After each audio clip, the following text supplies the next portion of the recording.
Exim Bank has been organizing the Africa-India Partnership Day as a part of its events associated with the annual meetings of the African Development Bank Group since 2013. The AIPD is organized to showcase India's development experience and institutional expertise with African nations. The event is organized by Exim Bank with the support of Government of India and the African Development Bank Group. Today, we are happy to have amongst us distinguished speakers from the Government of India, African Development Bank Group, regional development banks, development finance institutions, and established Indian companies having presence in Africa. They all will be sharing their views and perspectives. Without further ado, I would like to invite our Managing Director, Ms. Harsha Bangari, to please usher our esteemed speakers for this afternoon, Dr. Vivek Joshi, Secretary, Department of Financial Services, Ministry of Finance, Government of India, Ms. Mette Kunetsen, Executive Director, Nordic and India AFDB Group, Her Excellency Namgya Khampa, High Commissioner of India to Kenya, Mr. Rajneesh Karnatak, MD and CEO of Bank of India, and Dr. Darsu Uma from AFDB Group to please come on the dais. On behalf of India Exim Bank, I extend a warm welcome to all of you. At India Exim Bank, it is a tradition to welcome our guests with sustainable and meaningful mementos instead of bouquets. We are happy to welcome our esteemed dignitaries by planting horticulture trees in their name through Sankalpataru Foundation, a technology-enabled social enterprise supported by the bank. The foundation has planted over 3.5 million trees across India for environmental conservation by reducing carbon footprint. Today, a total of 150 fruit-bearing trees are being planted for the speakers of the opening session and keynote session. At this juncture, I would also like to welcome Dr. Bhushan Kumar Sinha, Joint Secretary, Department of Financial Services, Ministry of Finance, Government of India, by also presenting a tree plantation certificate to him. Distinguished speakers, we are excited to share that you can personally track the growth of the trees planted in your honor. You can simply scan the QR code on your certificates to watch your trees thrive and flourish. Dr. Vivek Joshi, Secretary, Department of Financial Services, Ministry of Finance, Government of India. Ms. Namgya C. Khampa, High Commissioner of India to Kenya. Ms. Mette Kunetsen, I hope you're pronouncing your name correct, Executive Director, Nordic and India AFDB Group. I have a speaker from Mr. Solomon Koena's office and Dr. Kevin Karaoke's office. Thank you so much for coming. Mr. Rajneesh Karnatak, MD and Chief Executive Officer, Bank of India. Excellency Ministers and delegates from African countries, members of Indian delegation, distinguished guests, ladies and gentlemen. A very good afternoon. I know it's very warm, but a very, very good afternoon. And it's an honor and privilege to welcome all of you to the Africa-India Partnership Day 2024, being organized by the Export-Import Bank of India with support of the African Development Bank Group. I would also like to take this opportunity to thank AFDB Group for their continued partnership with us at India Exim Bank. The theme of this year's Africa-India Partnership Day is India's engagement in Africa's transformation. The theme underscores India's steadfast commitment to work together with stakeholders in Africa to foster inclusive growth, economic prosperity, and sustainable development in the continent. The presence of representatives from the government, banks, financial institutions, and private sector from both Africa and India at today's event bears testimony to the keenness and willingness of stakeholders to take this partnership to a new height. For over 4 decades, the bank has played a crucial role in financing, facilitating, and promoting India's international trade and investments and supporting partner countries' development priorities as a financially, socially, and environmentally responsible institution. As a policy bank, India Exim Bank has been instrumental in facilitating the development partnership of the Government of India by extending finance to partner countries to meet their developmental priorities and create a positive socio-economic impact in projects across an array of diverse sectors, while concomitantly creating large opportunities for Indian companies in high value-added and technology-intensive sectors. Constituents across the globe also benefit from a wide array of value-added services provided by the bank, including research, capacity building, and training for grassroots enterprises, and information dissemination through seminars, webinars, amongst others. Recognizing that the economic growth must go hand in hand with social and environmental responsibility, the bank has remained committed to sustainability as a principle across its operations. Coming to Africa, the countries in the African continent continue to be a focus region for India Exim Bank, and thus a critical component of the bank's strategy to promote and support two-way trade and investment.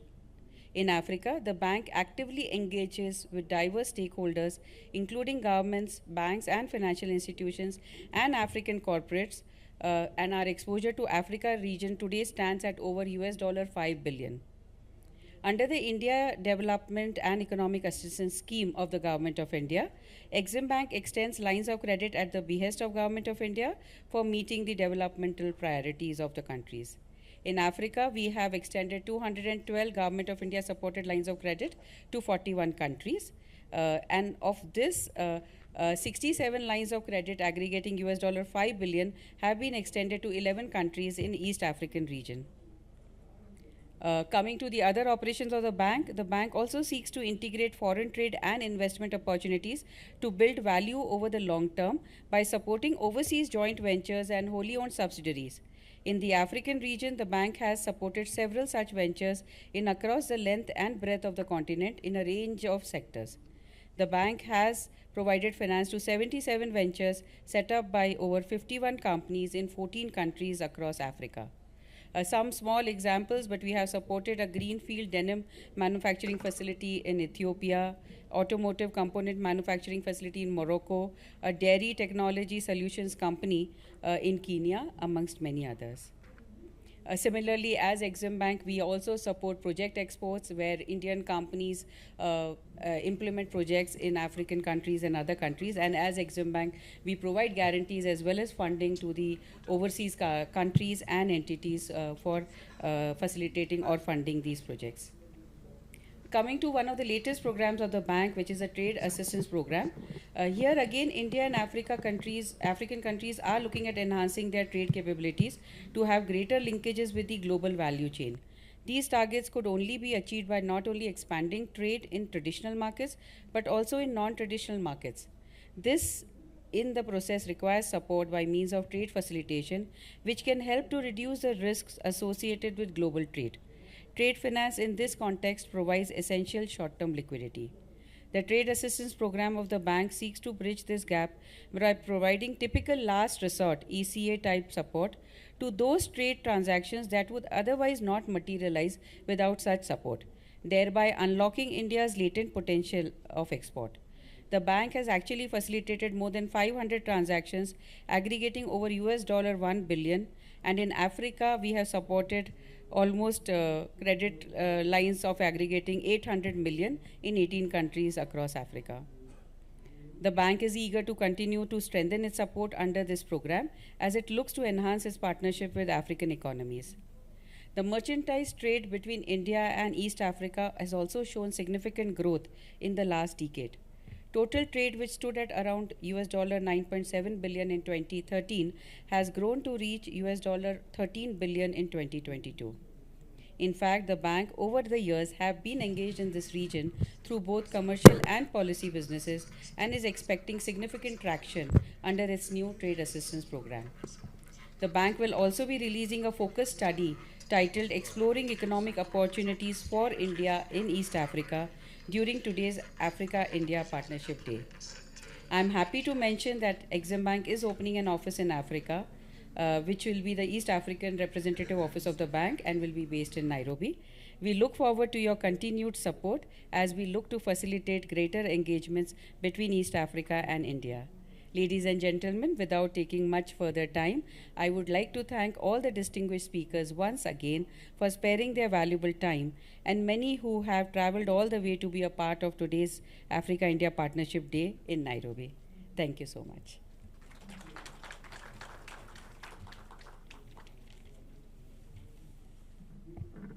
Thank you, Madam, for your address. May I now request our next speaker, Her Excellency Ms. Namgya Khampa, High Commissioner of India to Kenya. Her Excellency is a career diplomat and has served twice in India's diplomatic mission in China, Beijing, from 2002 to 2006, and from 2013 to 2016.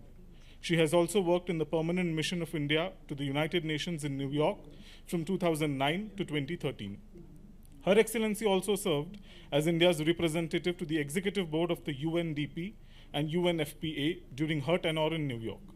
She was also engaged with the Prime Minister's office, besides heading the Development Partnership Division in the Foreign Ministry. Before taking over as High Commissioner of India to Kenya, she was Deputy Chief of Mission in Kathmandu, Nepal.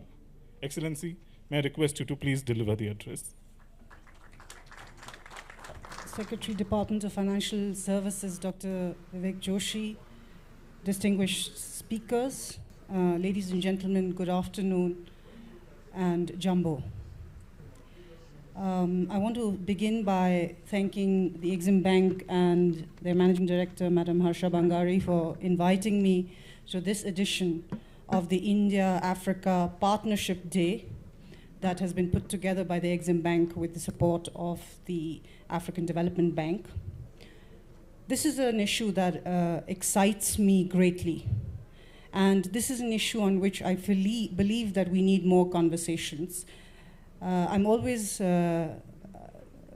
excited to participate in such conversations. Living in Kenya and in Nairobi for the time being, I can feel the dynamism of this country and this region. And I also feel the hope and the optimism, as also the impatience of the continent to convert the immense potential of the region into opportunities, as we heard President William Ruto say emphatically yesterday in his stellar address at the opening of the African Development Bank's proceedings. And as a historical and long-standing partner of Africa, with similar starting points and struggles, I think for India, both the aspiration and promise of Africa resonates loudly. And as such, in the limited time that I have been allocated, I would like to make 3 points on our partnership with Africa, and especially on why I am filled with hope about what lies in store for India's partnership with Africa. The first is that the partnership with Africa is important to India. This partnership is sustained by millennia-old exchanges revolving around trade and commerce across the Indian Ocean. The thriving Indian origin diaspora in Africa, and you can drive around Nairobi and see it very easily, is a warm reminder of the richness of our historical contacts. But this is not just about sentiment and nostalgia. Today, we currently count among the continent's largest trading partners, investors, and enjoy a very robust and wide-ranging network of interlinkages that connect the two geographies and that connect our people through a variety of ways, economic as well as centered on other aspects and other spheres. And it is based on this reservoir of goodwill and friendship that we have developed over a period of time that we can now step it up and take this partnership to the next level. It is a partnership that I believe is poised for a significant scaling up through the happy convergence of favorable conditions and underwritten by high-level political commitment.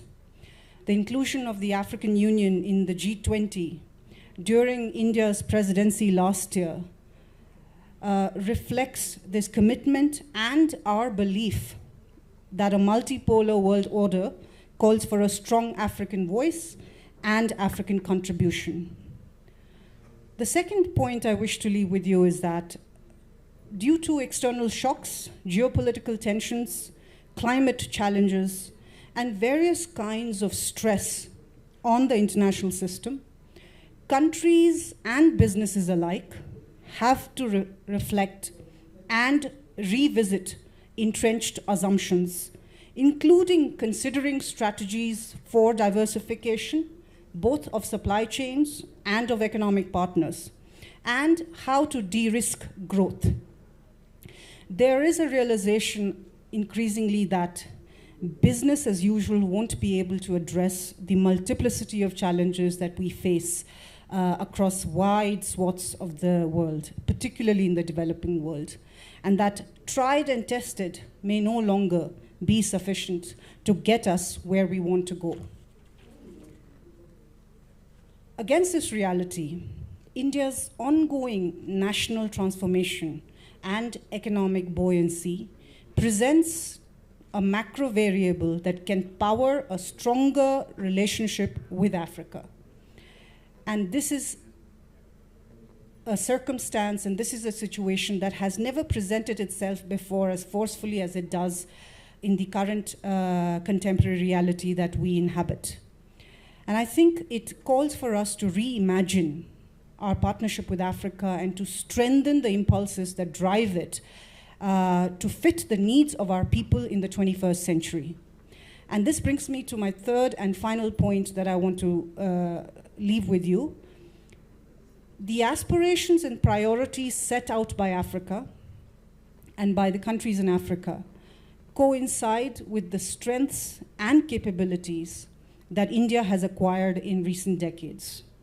Our engagement with countries in Africa in areas like education, healthcare, agriculture, technology, energy transitions, capacity building, and infrastructure affirms to this convergence. We see a shared value in exporting Indian innovations to countries in Africa in information technology, digital technology, knowledge and skills transfer, and a whole host of other areas. And I believe that there is considerable room to expand such cooperation, including with private sector participation.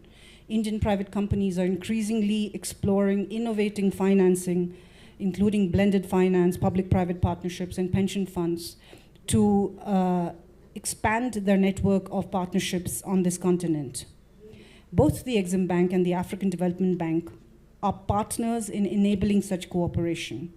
The Exim Bank of India provides concessional financing windows for undertaking projects in Africa, and you just heard from the Managing Director, Madam Bangari, about the rich portfolio that they currently have in Africa and their desire to enhance and step up engagements through the Exim Bank that strengthen the interests of both sides and that allow us to contribute to Africa's development. India also has been a long-standing partner of the African Development Bank and has recently extended support to a digital inclusion initiative with the bank, and that's something that we're very happy to partner AFDB on. And those kind of initiatives are a good area to build on in terms of what else we can do with co-collaborators on this continent. And this really, in short, means that the relevance of the Indian model makes it much more possible today for us to work together in deeper ways, in expanded directions, and to encash on the synergy and alignment that meets the shared priorities of Africa and India, and that helps contribute to Africa's development that is foremost and center when we look at initiatives and projects that we can support from the government of India back home. And there is already a lot of private sector activity in Africa anchored in private sector investments as well as project participation on this continent. But I think the room to grow is tremendous. And I certainly hope that many of the companies that are present here today will look at this and will step up their engagement in Kenya, certainly, but also across other parts of Africa. And I say this having been in Kenya for about a year and a half, and as I said at the beginning of my remarks, really witnessing the dynamism and the optimism and the expectations that Kenya has from its international partnerships. We had the honor of hosting President William Ruto in India last December, and that visit led to a rich agenda bilaterally and elevated the ambition on our bilateral partnership. We sitting here in Kenya, continue to follow up on these items and continue to be presented with new ideas and new possibilities every day for pursuing with Kenya. But I think this holds true not just for our relationship with Kenya, but also for our partners in other parts of Africa. And I want to just close by saying that to pursue this endeavor, based on the shared interests that we have, based on the possibilities, and based on the sort of on the favorable conditions that today exist for us to scale up our partnership, we do need co-collaborators as governments. And I think that the Exim Bank that has put together this event today and the African Development Bank, who are hosting very important discussions throughout this entire week, are very, very valuable partners for us in this process to support the expansion of the partnership through the private sector, through government-to-government engagement, recognizing the value that it brings for both India and for countries in Africa. And I again want to thank the Exim Bank for organizing this day, and for hope that we can have many more such conversations, as well as many, many more projects and partnerships that work on our shared agenda. Thank you so much. Asante Nisana.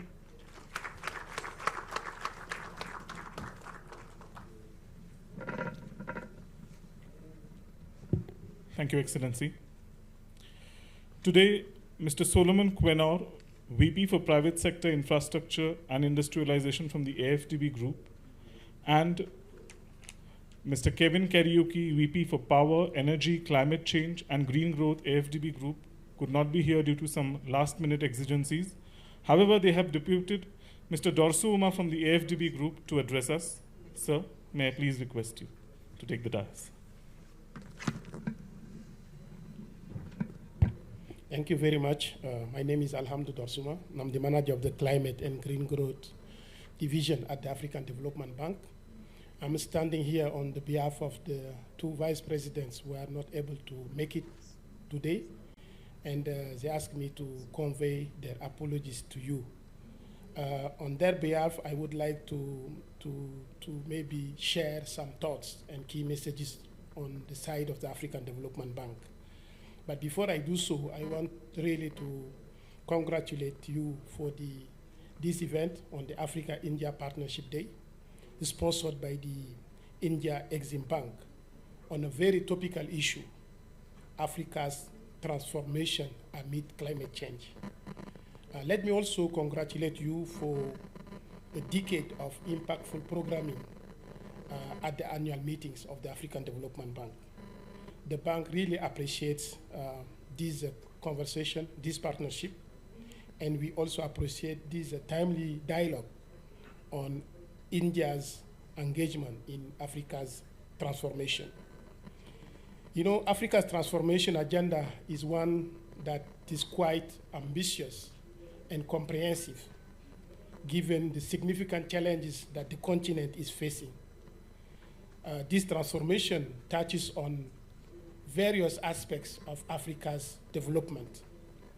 But most importantly, this transformation happens and will happen in a context where climate change not only poses a significant challenge to Africa's development, but it comes with significant opportunities for the continent to chart a climate resilient and low carbon development trajectory. And at this juncture, I wanted to share maybe 3 key messages. Number one, we need to transform Africa's climate change narrative from one that focuses on challenges to one focusing on opportunities. Because as I said, climate change is not just about addressing risk, but it is also about harnessing investment opportunities in a wide range of climate-sensitive sectors in Africa, starting with a very critical sector, which is agriculture. As you may know, Africa possesses 65% of the world's arable lands, and we need to harness that opportunity by promoting a climate-smart agriculture model in Africa. Another key sector is energy, of course. We all know, we are all aware of the potential, the significant renewable energy potential across Africa in key technologies such as solar, wind, hydro, geothermal. And this is an opportunity to provide clean electricity to millions of people in Africa while contributing to the global mitigation efforts. Another key sector is green industrialization, focusing on harnessing the potential that Africa has on critical minerals. And we know the importance of those minerals for electric vehicles and also for renewable energy batteries. And this is an opportunity that Africa has, and we should harness that opportunity. Another important area, in my view, is the water sector. You know, in the water sector, Africa has there's a paradox there. On the one hand, you have a continent with significant abundant water resources, both from surface water and groundwater. However, on the other hand, you have millions of people in Africa still facing water scarcity, water stress. So I believe there is an opportunity here for water security in Africa by harnessing this potential that Africa has as well. Another key sector in our view is natural capital. We all know that Africa has a significant proportion of natural resources, including biodiversity. Yet, those resources are being exploited in a very unsustainable way. And this is also an opportunity for green investment in the continent. Last but not least, infrastructure. As you may know, 70% of Africa's infrastructure, Africa's future infrastructure, is yet to be built. And we need to do that in a climate resilient and low carbon development way. And again, there are significant opportunities there. My second message is on the need to transform Africa's climate financing landscape. To date, Africa receives around $30 billion as climate finance, compared to 1.3 billion mobilized globally. This represents less than 3%, as we know. And we at the African Development Bank have committed to help increase Africa's climate finance from the current 3% to 10% by 2030. This is a significant ambition, and we are hoping that with partnership with others, we are able to make it. And this is because Africa climate finance needs are about 275 billion per year. So compared to 3 billion is just a drop in the ocean. So this has to also link with the global agenda of reforming the global financial architecture, because global climate funds are not yet delivering significant climate finance for the continent, and they have to help Africa deliver on this agenda by simplifying access to global climate finance and also by prioritizing Africa's climate finance needs in their agenda. My third message is on private finance. I'm saying that because to date, Africa, the provision of Africa's climate finance is largely driven by public sector. 86% of climate finance in Africa are provided by public funds. Only 14% from private sector. So this is extremely low compared to other developing regions. We know, for instance, that in South Asia, private finance for climate change action represents about 37%. It represents 39% in Asia Pacific and 49% in Latin America and Caribbean. So this is an area where transformation is also needed. According to our estimates as the African Development Bank, 75% of climate finance in Africa has to come from private sector if Africa has to achieve its ambitions under the nationally determined contributions that countries have submitted for the Paris Agreement. But for this to happen, we need to create conducive environments and also making sure that we create a strong business case for climate action across the continent. Finally, I would like to mention that the African Development Bank, in response to the climate change challenges in Africa, is already playing a leading and catalytic role by supporting Africa to transition to a climate resilient and low carbon future. This is a top priority, top strategic priority in our new 10-year strategy for the period 2024 to 2033, and also it is well articulated in our strategic framework on climate change for the next 10 years. To do this, let me mention that the bank has been bullish in increasing its share of climate finance from 9% in 2016 to 55% last year. This is a 5-fold increase. It's about 24 billion investment already made since 2016 on climate action in Africa. And 84% of that has come from our own co-funding instruments, the African Development Fund and the ADB window. The rest is provided by through co-financing with other global climate financing instruments. The bank is also championing a range of innovative financing tools to scale up climate action in Africa. Let me just mention a couple of them. We have launched the Climate Action Window 2 years ago with the aim to mobilize 4 billion climate adaptation finance for Africa, targeting the 37 most vulnerable countries in the continent. In the annual meetings, we have announced the number of projects that have been selected for the first call for proposals, and we have also launched a first call for proposal on mitigation.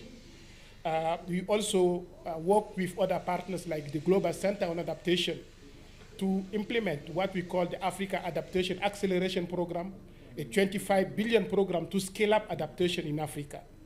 We also work on several other instruments like the Alliance for Green Infrastructure in Africa, the Desert to Power initiative to create the largest solar dome in the world in the Sahel, a 20 billion investment opportunity.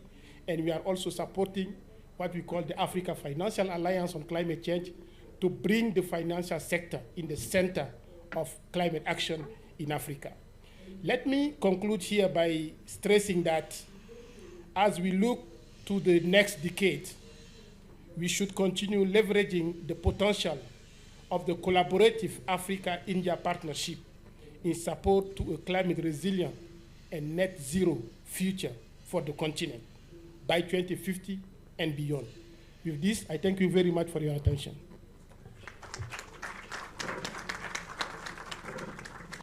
Guests, our next speaker is Mr. Rajneesh Karnatak, Managing Director and CEO of Bank of India. Shri Rajneesh Karnatak is the Managing Director and Chief Executive Officer of the Bank of India. He has also worked in multiple Indian public sector banks. He was Chief General Manager of Punjab National Bank until his appointment as Executive Director in Union Bank of India in October 2021. As General Manager in erstwhile Oriental Bank of Commerce, he has headed large corporate credit branches and verticals such as credit monitoring, digital banking, and mid-corporate credit. Post amalgamation of Oriental Bank of Commerce into Punjab National Bank, he has also headed Credit Review and Monitoring Division and Corporate Credit Division in Punjab National Bank. Sir, may I please request you to the podium? Thank you.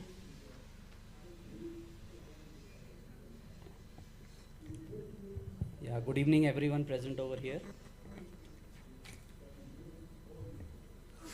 Dr. Vivek Joshi ji, Secretary DFS, Ms. Kampa, High Commissioner of India in Kenya,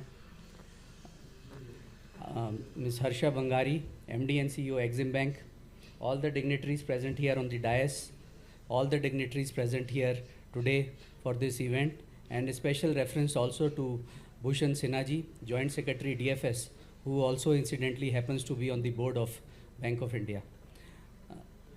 So I would first of all congratulate Exim Bank for organizing this event, Africa-India Partnership Day, and with this great gathering over here, definitely it is a very good platform for exchanging of views, how to improve the partnership between India and Africa Africa being one of the largest continents and India being one of the growing economies, and which is now today the 5th largest economy in the world in GDP terms. So that's a good beginning, I would say, over here. So as regards Bank of India is concerned and our partnership with Africa is concerned, we entered into Africa in 1953, which is along 71 years ago. That was even before the independence of Kenya, which had happened. So we are present over here in 4 countries, which is Kenya, Uganda, Tanzania, and Zambia. As regards our net worth is concerned in all these 4 countries, it is $359 million as on March 24 audited numbers. And as regards our total business is concerned, which includes our total deposits and advances, it comes to around $1,566 million in US terms as on March 24. So the total deposits of Bank of India in Africa in the 4 countries is $1,064 million US dollars, and our advances that we have given are more than $500 million in these 4 countries. So we have a very strong partnership with Africa, typically with these 4 countries where we are present over here in Africa. As regards the growth is concerned, our business is growing in all the 4 countries. The way the GDP is growing in these 4 countries, our business is also growing rapidly in double digits. In fact, we are going in some of the countries. So very huge potential we see as far as the India-Africa partnership is concerned, and specifically for Bank of India as regards to the 4 countries where we are present is there.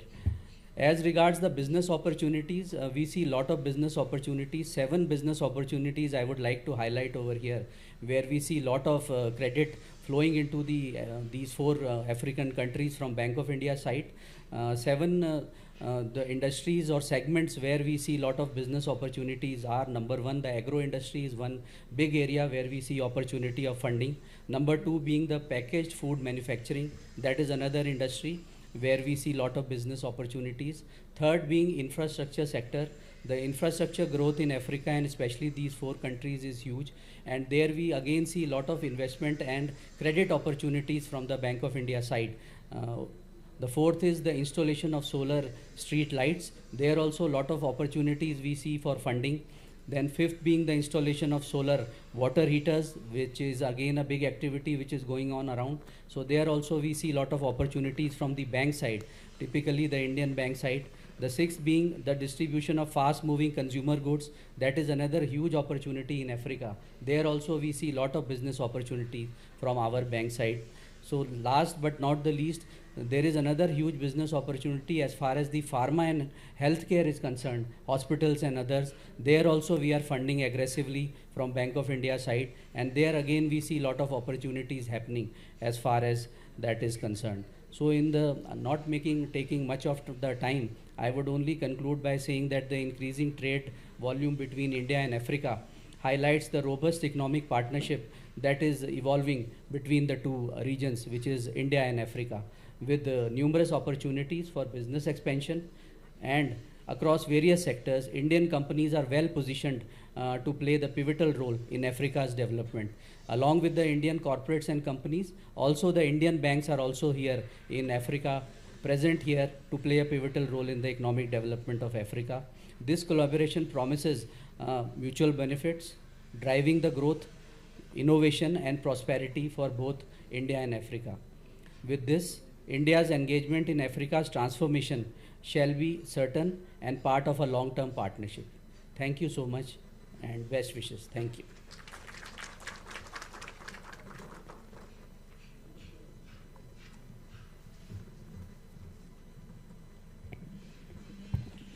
Friends, with this, we have come to an end of the opening session.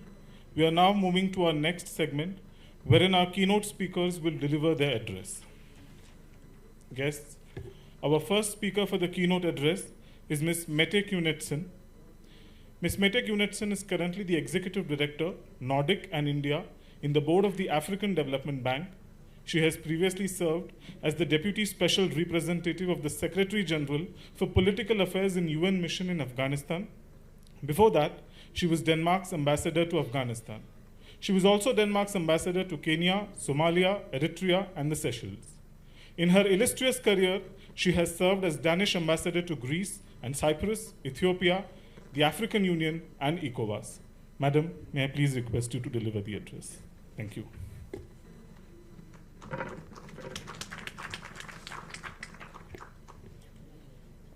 Esteemed representatives of the Government of India and India Exim Bank, high-level representatives of the African Development Bank, distinguished government and private sector representatives here today, ladies and gentlemen. As the Executive Director representing India in the African Development Bank, I'm very pleased with this opportunity to address this important forum that has become a tradition as part of the annual meetings of the AFDB.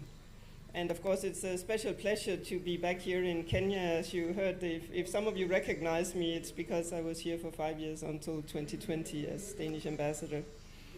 But I would also say I've been asked to speak on the vision for India's role in Africa's transformation. And I realize that all the participants in this room, they will either know more about India or more about Africa than I do. But I hope that I can add a little bit perspective from the African Development Bank side, even though, of course, my colleague has also served the bank much longer than I have. But I think it's obvious, as has already been illustrated by previous speakers, that both India and Africa would benefit from a strong Indian engagement in Africa's transformation, not least the transformation to a low-carbon, sustainable growth trajectory. And I would also say the rest of the world would also benefit from such strong engagement.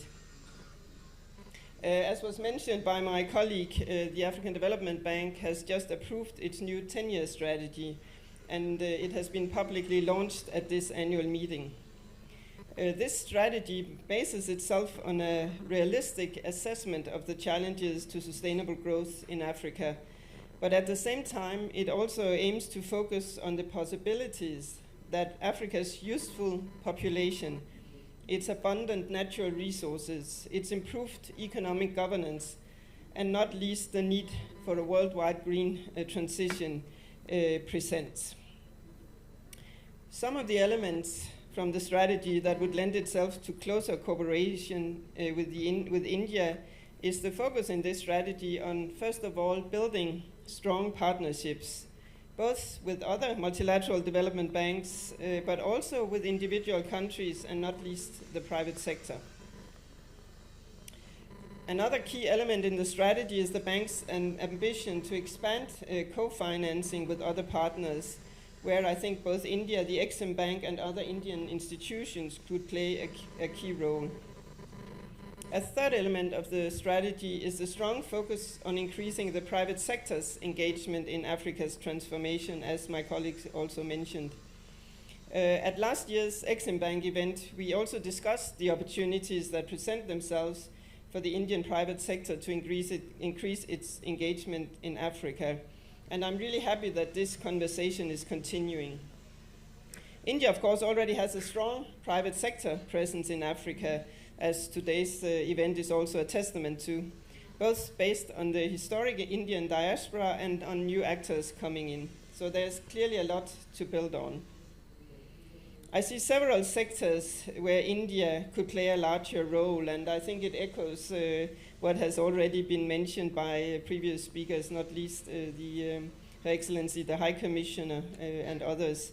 But that role that India could play, I see it very clearly in relation to the transformation of Africa. First of all, there is, of course, the renewable energy sector, where India has developed a strong track record, and where I would stress there would also be good opportunities for trilateral partnerships with actors from other countries in my constituencies, which are 4 Nordic countries and Ireland. India has strong experience both with the legal and institutional framework that is conducive to developing renewable energy. But of course, there are also numerous Indian companies with competitive solutions who are active in this sector. Secondly, as Africa looks to benefit from its abundant natural resources, not least the minerals that are needed for the world's transition to climate-friendly technologies, Indian companies can work with African colleagues to develop this sector in a way that allows more of the value addition to remain in Africa. And I think Mr. Dosuma, my colleague, also stressed the focus of our bank in that area.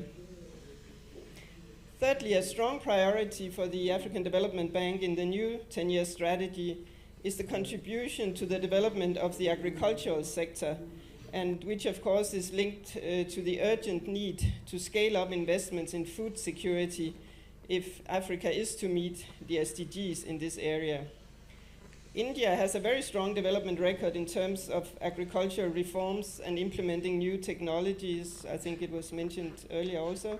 And Africa and the AFDB could draw much more on this experience, which should also be attractive for the Indian private sector to invest much more in the agricultural sector here in Africa. Fourthly, there are the issues around health, where Africa needs to take a leap forward after the catastrophic experiences during the COVID pandemic. India's strong record in the pharmaceutical sector should be the basis, I hope, not only for export to Africa, they are of course very strong, but we would also hope that you would be willing to locate production facilities in Africa and engage with Africa and AFDB in developing the pharmaceutical sector and also, for example, the vaccine production capabilities here on the continent. And finally, like the High Commission, I would imagine that the cross-cutting area of digitalization, both the technology element as well as skills, would have a strong potential for expanding the cooperation between Africa and India. Again, it is an area that lends itself both to cooperation between the public sectors but also private sector engagements, and where there are huge potentials for creating the jobs that the young people of Africa needs, and which is really a focus also of our strategy.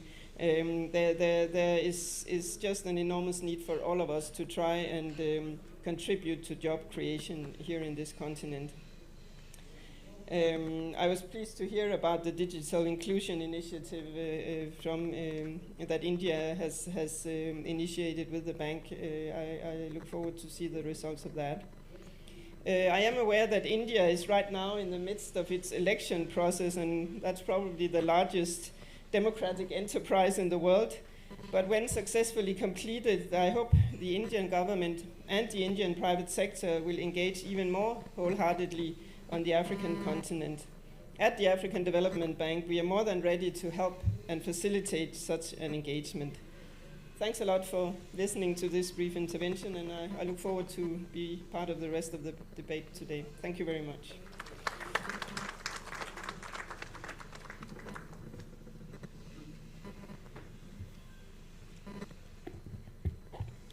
Thank you, Madam, for the keynote address. We now move on to our next keynote speaker, Dr. Vivek Joshi. Dr. Vivek Joshi is an Indian administrative officer and is currently posted as Secretary to the Government of India, Department of Financial Services, Ministry of Finance. In this assignment, he deals with policies, schemes, and legislations related to banking sector, including public sector banks, insurance sector, financial institutions, financial inclusion, and pension reforms. He is also serving as a member on the board of the Reserve Bank of India and State Bank of India, the largest bank in the country. He has also held positions like Member Secretary, 5th State Finance Commission, Joint Secretary in the Ministry of Finance, Government of India, Joint Secretary to the Government of India in the Ministry of Women and Child Development, and Director in the Ministry of Textiles. He has also participated in regional trade negotiations. Sir, may I please invite you to the podium? Thank you. Madam Namgyal K. C. Kampa, High Commissioner of India to Kenya, Ms. Harsha Bangari ji, Managing Director, India Exim Bank, Ms. Met Knudsen, Executive Director, Nordic and India, African Development Bank, Dr. Dosuma from African Development Bank, dignitaries, ladies and gentlemen who are present here. Gives me immense pleasure to join all of you at the Africa-India Partnership Day being held on the sidelines of annual meeting of African Development Group. With India championing its role as the leading voice for the global south, its partnership with Africa through various linkages will significantly contribute to the continent's overall development. Following the proposal to admit the 55-nation African Union to the permanent membership of G20 in September 2023, this was included and implemented under India's G20 presidency in the same year.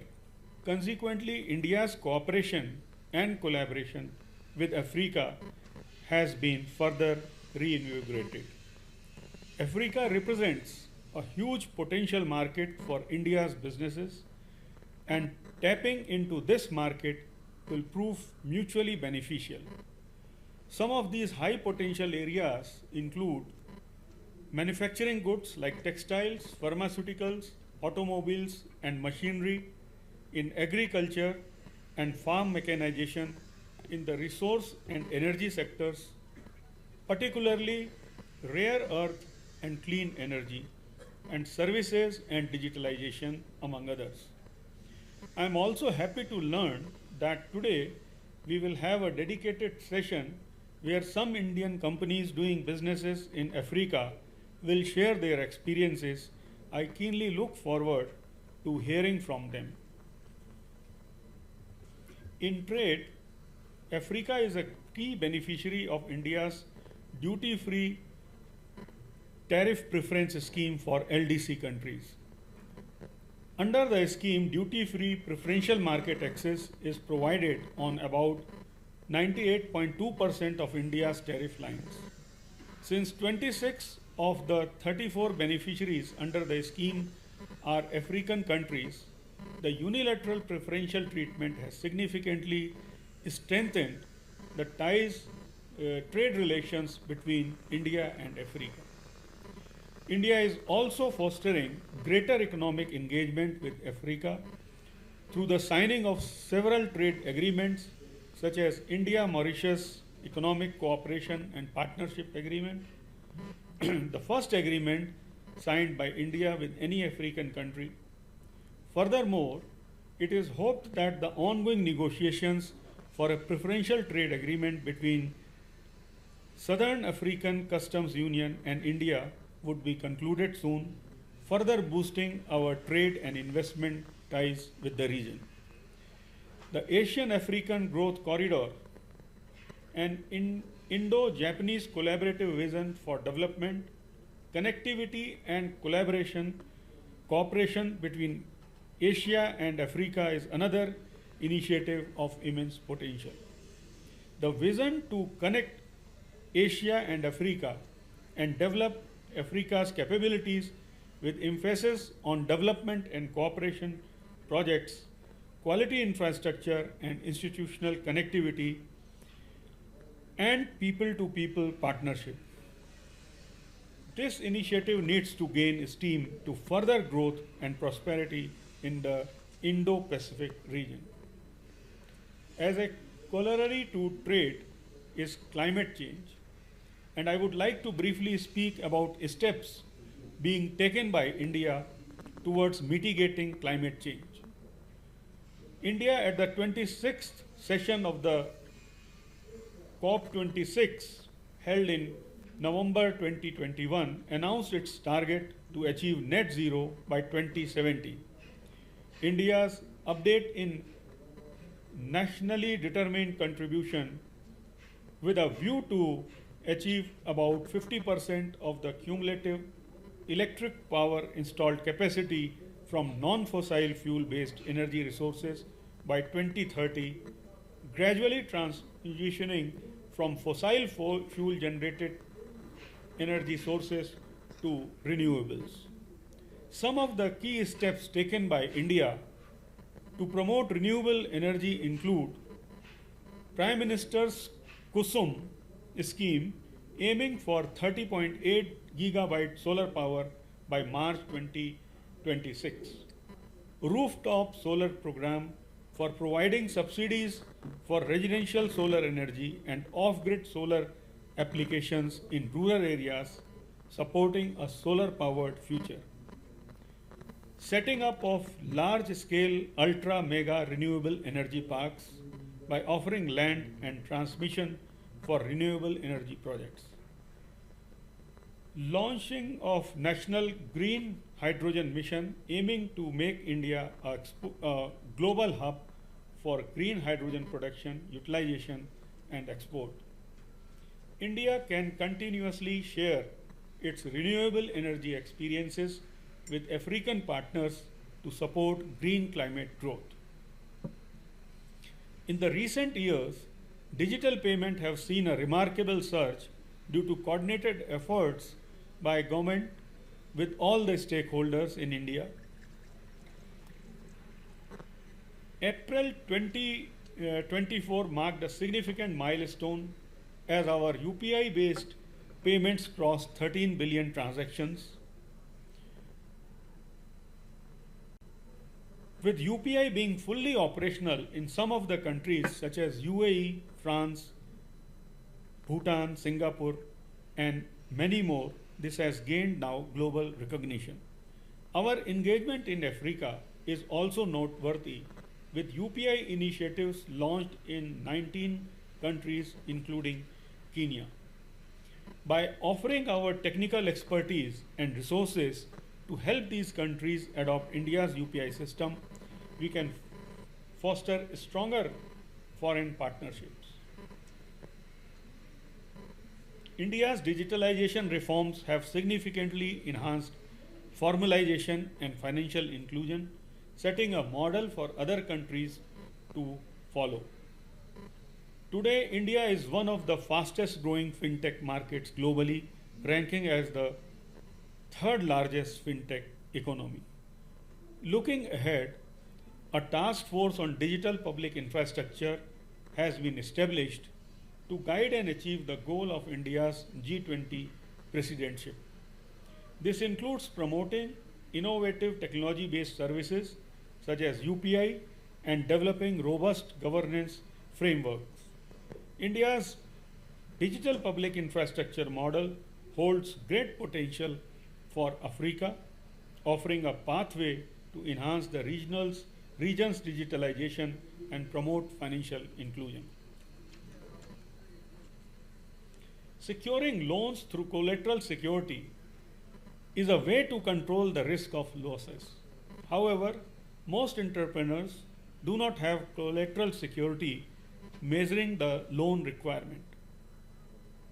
Further, a collateral value of $100 could help a loan of around $150 or so, indicating a leverage of only 1.5. But a guarantee scheme backed by a corpus fund created by the government can help enable loans many times the value of funds, and we have in India created such guarantee funds by one of our companies known as National Credit Guarantee Trust Company Limited. The expertise of this company came in handy during the COVID-19 pandemic, where businesses were severely impacted by partial or absolute lockdowns.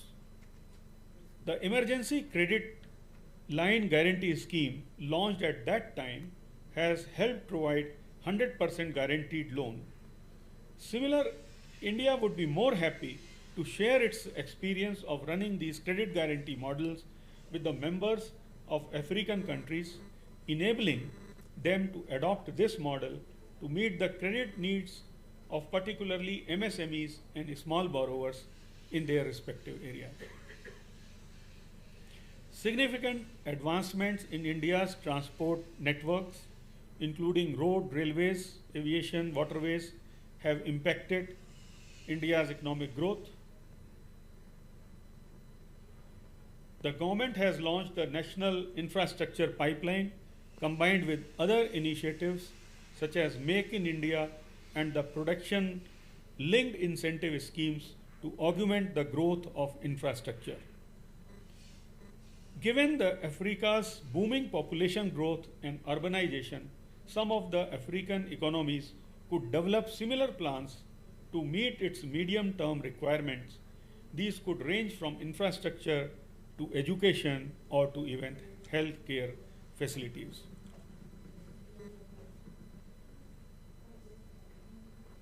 In healthcare, India may assist in financing the infrastructure gap through public-private partnerships. Doing so would allow to leverage of Indian private sector players for the achievement of public goods. Opportunities exist in the construction of health clinics, hospitals, and in supporting knowledge transfer through workshop trainings and seminars to healthcare professionals. Similar steps can be taken in the education sector also. Further, considering that India is among the top destinations for African students, the former success in tertiary education, especially in the discipline of science, technology, engineering, and mathematics, which has generated a distinguished human capital of STEM professionals, can be modeled upon. I am happy to mention that India has recently signed a MOU between the Ministry of Education, Government of India, IIT Madras, and Ministry of Education and Vocational Training, Zanzibar, Tanzania, for the setting up of campus of IIT Madras in Zanzibar, Tanzania. I would once again like to reaffirm our dedication to the enduring friendship between India and Africa. Let our collaboration be a beacon of hope, solidarity, and empowerment, lightening the path to a shared future of prosperity and peace. The future is promising, driven by policies that address global challenges and adaptable regulations for an integrated global economy. Together, let us build bridges that span continents and cultures, create a legacy of unity and progress for the generations to come. With these words, I would like to wish this event a grand success and hope that the discussions and deliberations ahead would be a fruitful engagement, taking the Africa-India partnership to greater height. I thank once again to India Exim Bank and African Development Bank to organize this Africa-India Partnership Day and giving me this opportunity to interact with all of you. Thank you very much. Jai Hind.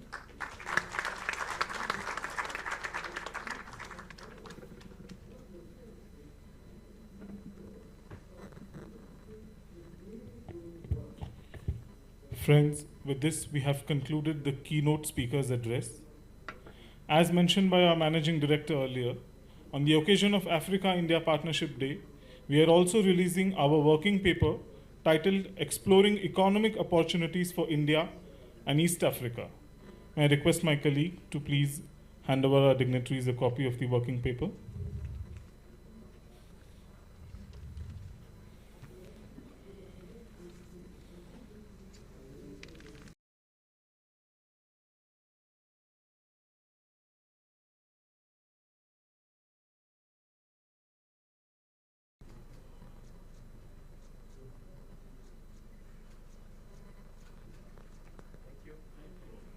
Thank you, distinguished speakers.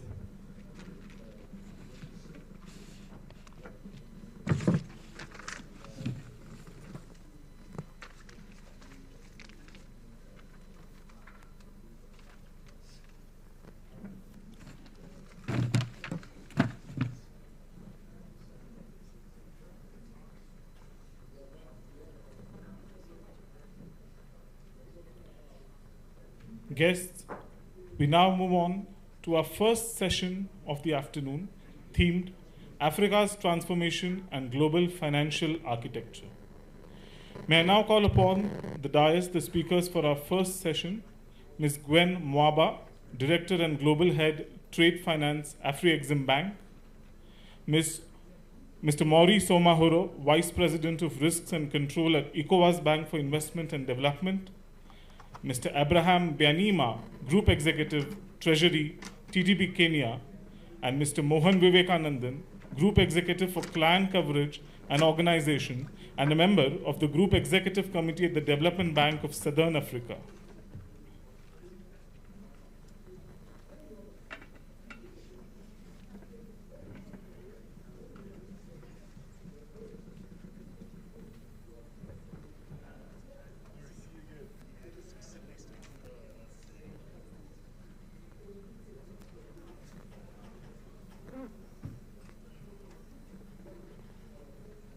Sirs, Madam, I welcome all of you.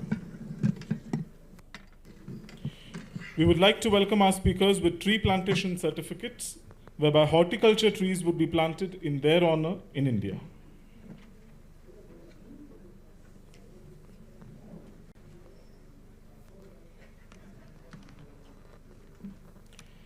Our first speaker for the session is Ms. Gwen Mwaba. Ms. Gwen Mwaba is the Director and Global Head, Trade Finance, Afri-Exim Bank, and has joined Afri-Exim Bank in June 2015 as Regional Manager for Anglophone West Africa. Previously, she worked with Stanbic Bank Zambia Limited as Head, Vehicle and Asset Finance, and as Head, Corporate Banking, Standard Bank of South Africa, and also as Head of Corporate Banking, the African Banking Corporation. Madam, may I request you to please deliver your address. Good afternoon, ladies and gentlemen. It's my pleasure to be here. And first of all, I'd like to thank our shareholder and partner, India Exim, for inviting us to this afternoon's session. On behalf of Professor Benedicto Rama, I'd also like to extend his apologies for not being here today. So I just wanted to share a few thoughts about the topic for discussion today from an Africa perspective. And Africa is a continent, as we know, that has the highest GDP growth. In spite of the downturn during COVID, Africa is growing at a very fast pace. And this is largely driven by the fact that Africa is a resource-rich continent, very fast-growing middle class. And of course, the resources on the African continent are attracting a lot of foreign investment, both externally and also from within the continent. Now, Africa, in spite of being very resource-rich, is also very poor. And so Africa is also on a path to industrialization. Now, all of these things put together essentially mean that the African continent also presents a lot of opportunities, not just for investors. It also presents opportunities for financiers. And this is why taking advantage of the global financial architecture that exists is really paramount. Now, we as a Afri-Exim Bank have recognized that the opportunity on the African continent and the needs of the African continent are so vast that there isn't a single financial institution that can solve all of Africa's problems. So it's really key to partner with other institutions, both regional financial institutions as well as international financial institutions, in order to achieve the industrialization aspirations of the African continent. And this is basically the approach that we take as the African Export-Import Bank. We know that, for example, Afri-Exim Bank has been on an industrialization program in terms of supporting a hard and soft infrastructure for industrial parks on the African continent. So if I flip the conversation to how we can partner with India Exim, the opportunities on the African continent present a vast opportunity for us to partner with institutions such as India Exim. However, it's difficult to partner with partners if we don't share information. And one of the previous speakers, keynote speakers, did mention that trade between Africa and the Indian continent is quite high. But guess what? As a Afri-Exim Bank, for example, we don't see a lot of that trade flow. So we need to take a step back and ask ourselves why. We know that trade is going on between Africa and India, but who is financing that trade? So there's an opportunity for us to collaborate better with India Exim and other partners to understand and share data around these trade flows so that we can collaboratively finance these trade flows. If we don't collaborate, the continent, we don't optimize the amount of funding that can go onto the African continent, and everybody's working in silos. And I think individually, we don't have the same impact that we have as when we come together collectively to take advantage of these opportunities. So to date, Afreximbank works very collaboratively with other regional development banks and other international MDBs. Afreximbank is a member of the Multilateral Development Bank's expert group on trade finance, for example. Not only do we share financing opportunities, we also collaborate in areas such as capacity building. So when we have training sessions on the continent, and the Afreximbank does have one such event coming up, we would expect institutions such as India Exim to also participate, to send their staff to benefit from the lessons that we are able to share and impart during those kinds of sessions. So I'll just pause there for the moment, because I think there's a lot to be said on the subject. Thank you.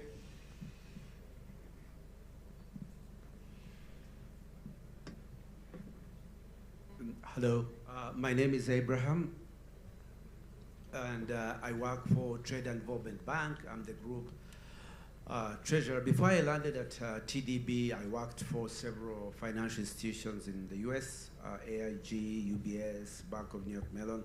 So I'm so privileged that I've straddled both the commercial world and now the most exciting space in finance, development finance.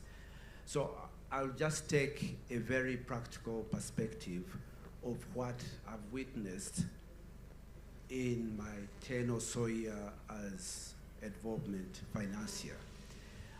To be honest with you, this is a situation of trying to do the same thing, expecting different results. As a treasurer, every day you meet new people providing liquidity, funding, concessional funding, but the rules of the game are the same. The system is so creditor-centric that poor countries in Africa have little or no say when it comes to negotiating. TDB, so-called investment grade bank, still has an uphill task to raise money at rates which we can deploy capital. What does that say? It says that the rules of credit rating, the rules of commercial structuring don't take in consideration our needs. It's important that all these frameworks that are recognized as global frameworks are revisited. For example, the rating agencies use matrices, they use methodologies, but I don't think they consider environmental impact in some of these methodologies they apply. It's these same frameworks that really underpin the flow of capital to the south. So I think at the top of the house, as a practitioner, you would want to see some tweaks, if not transformational changes in this architecture that doesn't really facilitate the flow of capital from the north to the south. I would even add, maybe to infuse in some examples, that is almost a virtuous cycle, because imagine a country is rated B. Because it's rated B, the bond investors say we have to add a significant premium on your debt. You add that premium, it means the country becomes more vulnerable. It becomes highly sensitive to default. So what's the use of this capital then? So I beg all of us here to really think about this issue in a very practical way and not in a very abstract way. We are talking about allowing capital to flow from the rich countries to the poorer countries. The other example of impediments in the architecture, we are now talking about a common agenda of SDGs, the Paris Agreement. We are all saying that the flow of capital should be into climate finance to develop infrastructure in a sustainable way. Guess what? As we speak, there is an evolving, fragmented structure of SDG frameworks. European Union has its own. African Development Bank has evolved its own. Regional development banks, we are thinking of our own. These are just impediments. And in fact, the so-called concessional funding at times is cheap. It's true, the rates are low. But the non-tariff or the non-price barriers to the utilization of this funding are so high that the money is not accessible. So I think the pinnacle DFIs, the World Bank, the EIB, they should think in more practical terms to lessen the burden of these frameworks, to allow the flow of capital to reach the bottom of the pyramid.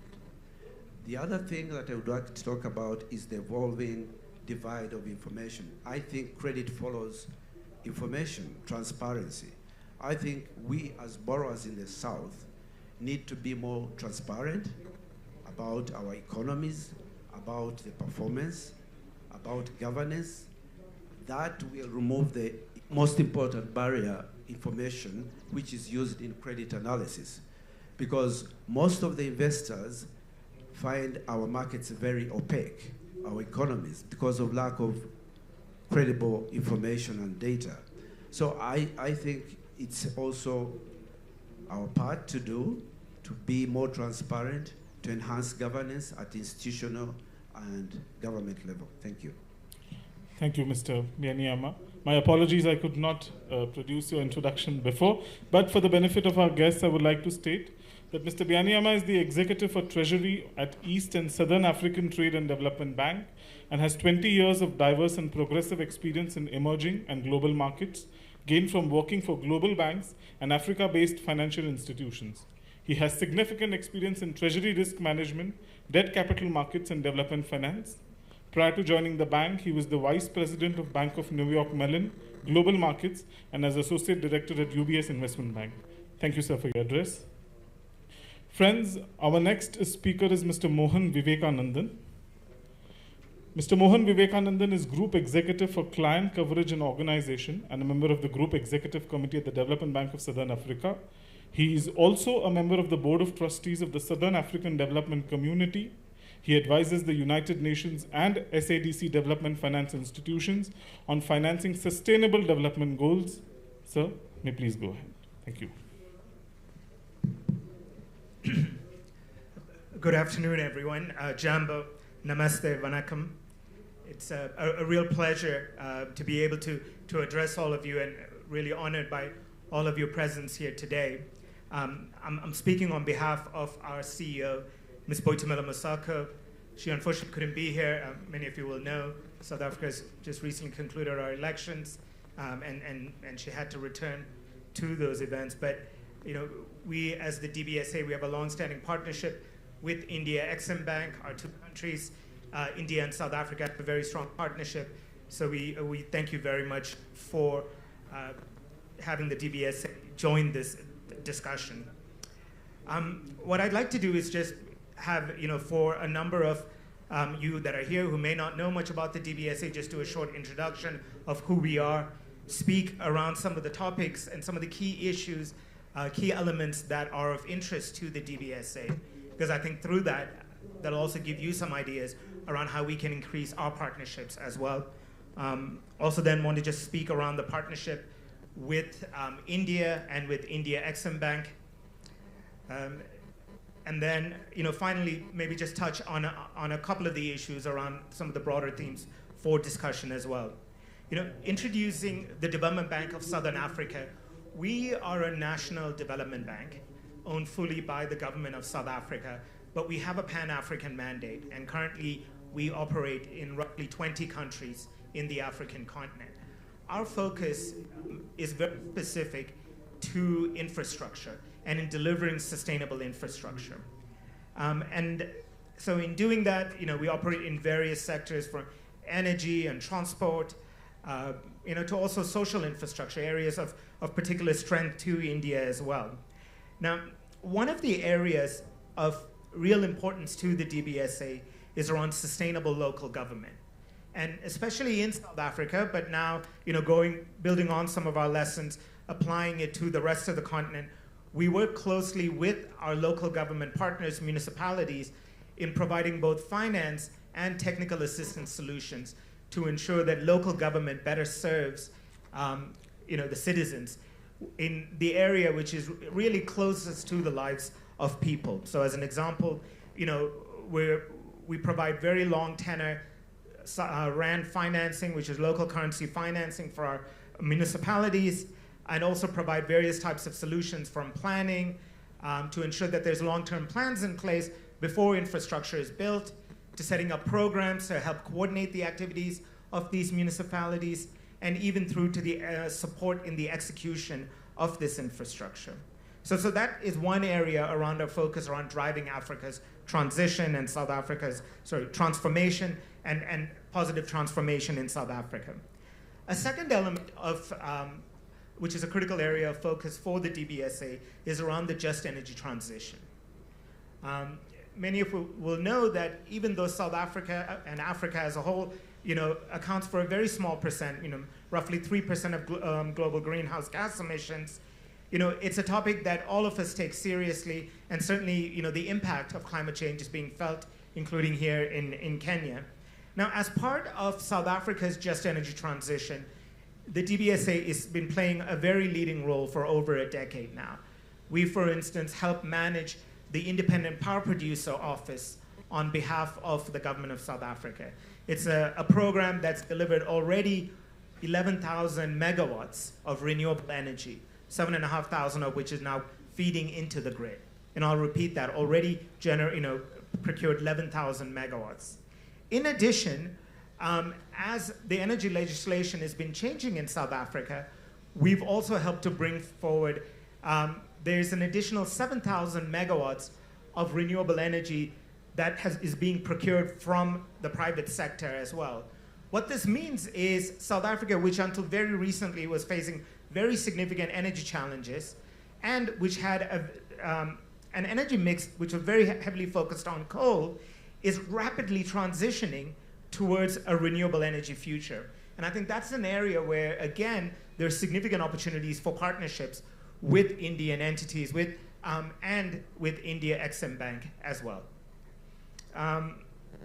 From there, a third important topic and a strategy for the Development Bank of Southern Africa is regional integration.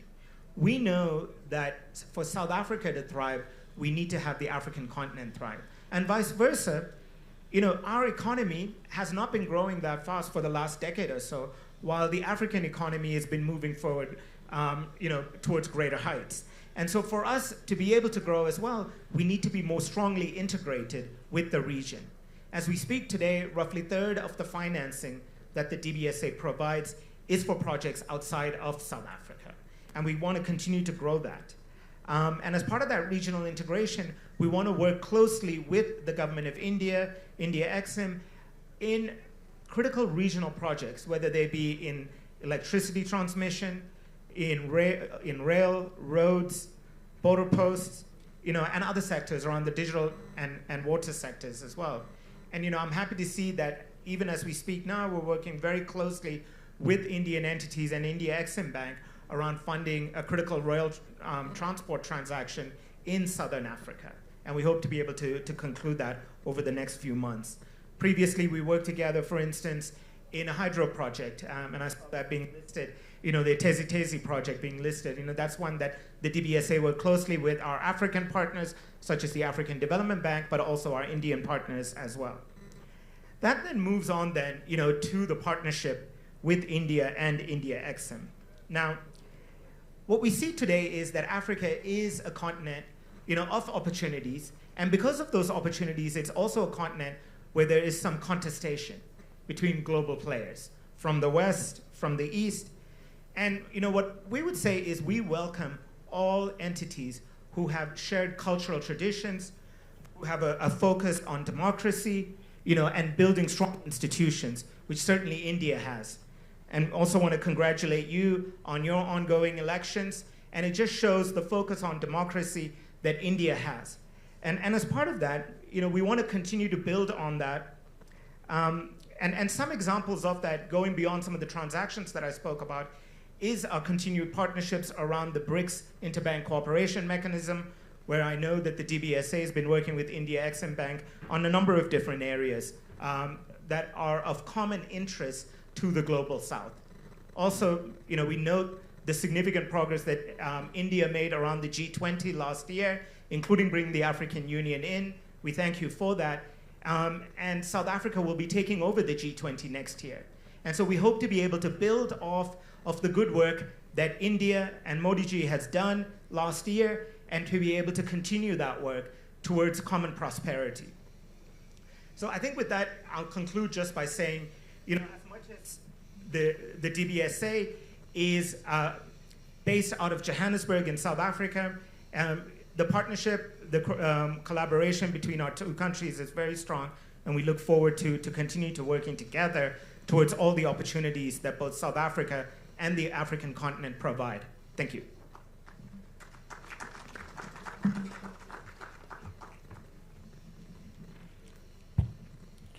Friends, our next speaker is Dr. Maury Somahoro, Vice President, Risks and Control, ECOWAS Bank for Investment and Development. Dr. Maury Somahoro is a seasoned expert in public, market, and corporate finance, and is currently the Vice President of Risks and Control at AIPD. Dr. Somahoro has an illustrious career mobilizing resources for governments and enterprises, and a strong leadership role in financial market reforms. I believe Doctor will be delivering his address in French, so for those of us who need translation devices, I request my colleagues to please disseminate them. Doctor, may I please invite to speak? Thank you. D'accord, ok. Bonsoir à tous et à toutes. Je trouve surtout extraordinaire qu'on puisse justement, vu que nous sommes sur le territoire africain, qu'on puisse également donc converser dans différentes langues. C'est vrai que je peux vous parler en anglais. Mon anglais ne sera pas aussi correct que mes prédécesseurs, mais j'ai choisi de parler en français aussi parce que ça fait partie également donc de l'intégration, n'est-ce pas, donc africaine et régionale.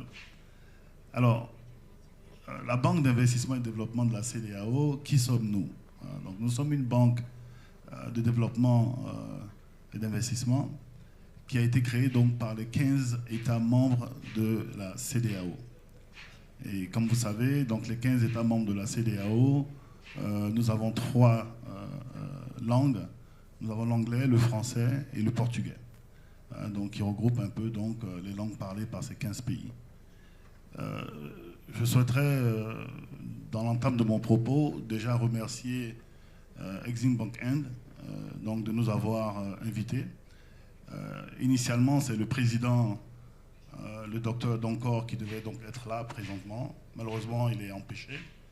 Et donc, il m'a demandé donc, de le représenter pour pouvoir donc, venir partager avec vous l'expérience donc, de la BIDC avec donc, Exim Bank End, et également partager avec vous certaines réflexions que nous sommes en train de mener sur le type ou le cadre de partenariat futur qu'on souhaiterait voir avec donc, des banques d'investissement et de développement telles que Exim Bank End. Alors, donc, ce qu'il faut dire, c'est que la relation donc, entre la BIDC et Exim Bank End date d'il y a très longtemps. Il y a très longtemps. Ce qu'on constate, c'est que dès 2004-2005, il y a eu déjà des négociations entre donc, les dirigeants des deux institutions pour essayer de mettre en place donc, un partenariat qui a abouti donc, en 2006 à la mise en place donc, d'une ligne de crédit de 250 millions de dollars, donc qui était principalement destinée à financer les opérations de la banque. Et donc c'était une ligne de crédit qui avait donc une maturité de 10 ans, donc sur 2006-2026. Ensuite, en 2010, donc 4 ans plus tard, une deuxième ligne de crédit a pu être négociée avec Exim Bank End d'un montant total de 100 millions de dollars et qui était également destinée à financer les opérations de la banque. Et donc cette ligne de crédit avait une maturité de 20 ans. Donc on constate tout de suite déjà que les maturités départ commençaient à s'allonger au fur et à mesure de la relation avec Exim Bank End. Ensuite, en 2011, nous avons eu une troisième ligne donc de crédit de 150 millions de dollars avec Exim Bank End, toujours donc pour financer les opérations de la banque. Et donc c'était une ligne de crédit sur 20 ans, également donc comme la ligne de crédit de 2010. Ensuite, nous avons donc eu une 4e ligne de crédit, et c'était en 2018, donc juste avant la pandémie, qui était donc de 500 millions de dollars. Donc c'était la première fois véritablement qu'on atteignait un niveau donc de la moitié du milliard de dollars de ligne de crédit avec Exim Bank End. Et donc cette ligne de crédit a été mise en place en 2018 avec une maturité de 2043. Donc on voit tout de suite que nous sommes passés donc d'une maturité de 10 ans à 20 ans. Et avec cette ligne de crédit de 500 millions, nous sommes passés à une maturité de 25 ans. Ce qui est quand même assez extraordinaire, comme vous pouvez le constater, puisque quand on regarde en 2018, déjà le marché international des financements concessionnels n'était pas très évident pour des institutions comme les nôtres. Et donc ce partenariat a permis vraiment de constater que Exim Bank End pouvait être un levier pour des institutions comme les nôtres pour accéder à des financements moins coûteux et longs. Ensuite, nous avons eu une 5e ligne de crédit qui était donc en 2020, et cette fois-ci c'était une ligne de crédit de 4 millions qui a permis à la banque de moderniser son système d'information, donc le banking core system de la banque. Et donc cette ligne de crédit a porté donc sur une maturité de 5 ans. Et enfin, nous avons eu une 6e ligne de crédit de 100 millions de dollars qui est sur une maturité de 12 ans, donc allant de 2022 à 2034.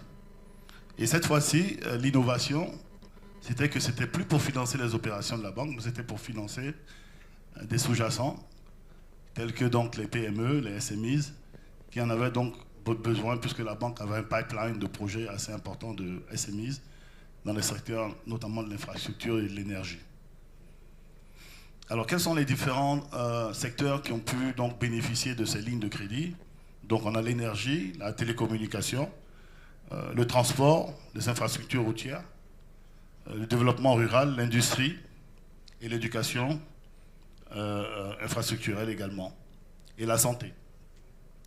Alors, quel a été l'impact de ces lignes de crédit? Juste donner quelques exemples de projets qui ont pu être réalisés. Il y a donc un projet au Sénégal donc, qui a porté sur les chemins de fer. Également au Ghana, une ligne de crédit qui a pu donc permettre de connecter pratiquement 100 communautés locales à l'électricité. Nous avons également donc 58 communautés qui ont pu être connectées à l'électricité au Bénin, donc c'est un pays en Afrique de l'Ouest. Nous avons 39 communautés qui ont pu être connectées en Gambie. Et donc là, tout de suite, on voit tout de suite l'impact, n'est-ce pas, donc de ces lignes de crédit sur les communautés locales. Alors, le thème d'aujourd'hui nous a intéressés. Pourquoi? Parce qu'on doit tous le savoir aujourd'hui, bien sûr, que le coût des ressources aujourd'hui est très élevé. Et on sait pourquoi. On vient donc de la Covid, on sort de la Covid, on rentre dans d'autres crises politico-militaires internationales, et donc qui impactent les marchés. Et donc aujourd'hui, le coût des ressources est très important. Alors le constat qu'on fait, qu'on a commencé à faire, c'est de dire, OK, le coût des ressources à l'international devient élevé. On souhaiterait véritablement que nos partenaires qui ont toujours été là avec nous pour nous octroyer des lignes de financement concessionnelles telles que Exim Bank End puissent continuer leurs efforts en matière donc de réduction des coûts de financement donc de ces lignes-là. Mais fort est de constater, quand on fait un peu le point des différentes lignes de crédit, alors tout à l'heure je donnais une idée des maturités. Donc on a vu que les maturités ont augmenté, puisque de 2006 on était à 10 ans, en 2010 on était à 20 ans, en 2018 on était à 25 ans, par contre en 2020 nous sommes descendus à 5 ans. D'accord ? En 2022, nous sommes remontés à 12 ans. Mais à quel taux? Alors on constate en fait que les 4 premières lignes de crédit qui avaient pu être mises en place étaient très intéressantes parce qu'elles avaient des taux fixes. On avait des taux fixes. Donc ce qui permettait à l'institution de pouvoir donc faire du back-and-back en également réduisant le coût des ressources pour les entreprises qui bénéficiaient de ces financements et les États. Mais aujourd'hui, quand on regarde, par exemple, les 2 dernières lignes de crédit ont été faites à des taux flottants. Ce qui devient un peu problématique, puisqu'en face, la capacité des entreprises locales à absorber du financement à taux variable est très faible. Donc ce sont les problématiques aujourd'hui qui nous intéressent, qui nous préoccupent, dans la mesure où nous sommes des institutions qui ne bénéficient pas naturellement donc, de rating assez hautes pour pouvoir aller sur les marchés financiers internationaux pour lever des ressources à moindre coût. Donc nous sommes un peu obligés, contraints, de regarder nos partenaires habituels et voir avec eux quelles sont les différentes stratégies qui pourraient donc être mises en place pour toujours nous permettre donc, de bénéficier de ces accompagnements à des coûts moindres et d'impacter le plus possible donc, les économies de notre sous-région. Et donc c'est un peu le thème, je pense aussi, donc, de ce panel. C'est de dire aujourd'hui comment est-ce que nous voyons ce partenariat. Alors quand vous avez eu un long partenariat, comme nous l'avons eu depuis 2006 avec Exim Bank End, on pourrait se poser la question de savoir donc, pourquoi est-ce qu'on n'irait pas un peu plus loin dans le partenariat en ouvrant notre capital à Exim Bank End pour permettre justement donc, de leverage non seulement sur la qualité de crédit donc de Exim Bank End, qui pourrait donc impacter également notre rating, mais également avec cette capacité donc, de renforcer nos fonds propres et donc de nous permettre d'avoir une capacité de financement plus grande. Donc aujourd'hui, on pense que le modèle des lignes de financement a fait son chemin. Il est toujours d'actualité, mais on pourrait donc faire un peu donc, de l'hybrid, donc du mixte, donc en également captant, n'est-ce pas, donc des ressources en fonds propres auprès donc d'Exim Bank End. On sait que c'est le cas déjà dans certaines institutions de la sous-région, telles que la VoD, mais l'avantage aujourd'hui de la BIDC, c'est que nous couvrons 15 pays qui sont eux-mêmes qui font partie des pays qui sont couverts donc, par l'UEMOA. Donc l'impact, n'est-ce pas, donc, que nous pouvons avoir sur la sous-région de l'Afrique de l'Ouest est véritablement beaucoup plus grande, hein, n'est-ce pas, qu'une institution qui est concentrée sur 8 pays ou moindre.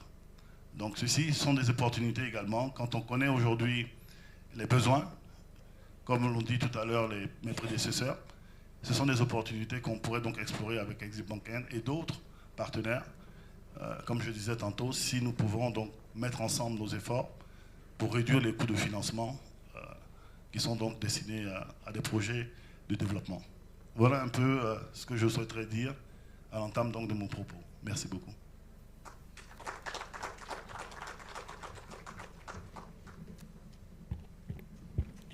Merci, Monsieur. Friends, with this, we have concluded our first session. May I request our dignitaries to please rise for a group photograph.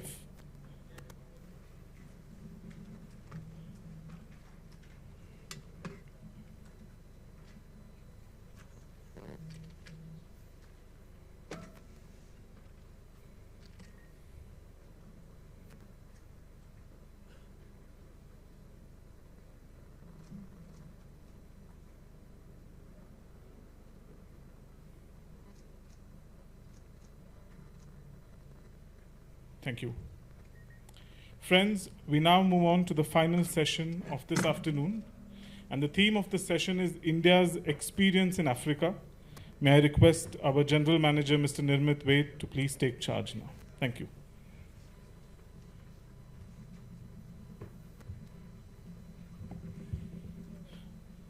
Thank you, Omkar. Good evening, ladies and gentlemen.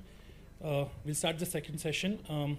Allow me to introduce the panelists for the session.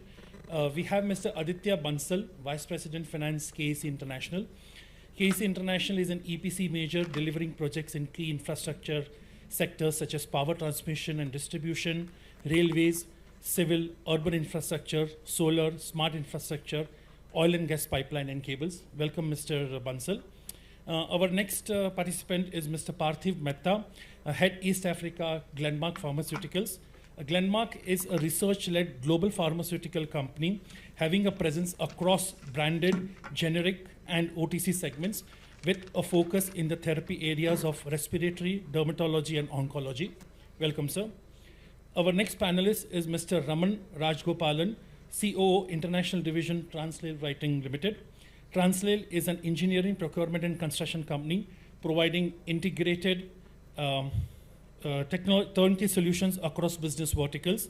The company has manufacturing facilities for conductors and monopoles. Welcome, sir. Our last but not the least speaker is Mr. Karthik Govindarajan, Vice President, Export Business, Ecozen Limited. Ecozen provides renewable solutions in agriculture, achieving advancements in data analytics, renewable energy, and food technology. Their products include solar pump controllers and solar cold storage facilities. Welcome, sir.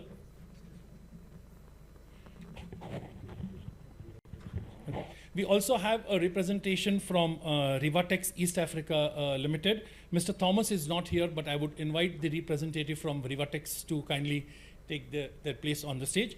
Rivatex East Africa is a vertically integrated textile factory that converts cotton lint through various processes to finish fabrics.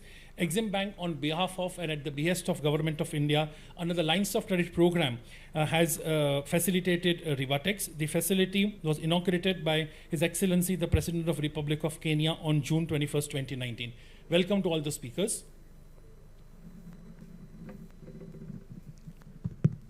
Allow me to start with you, Casey. There remains tremendous opportunity in the infrastructure segment in Africa. How do you see India's role in this huge prospect?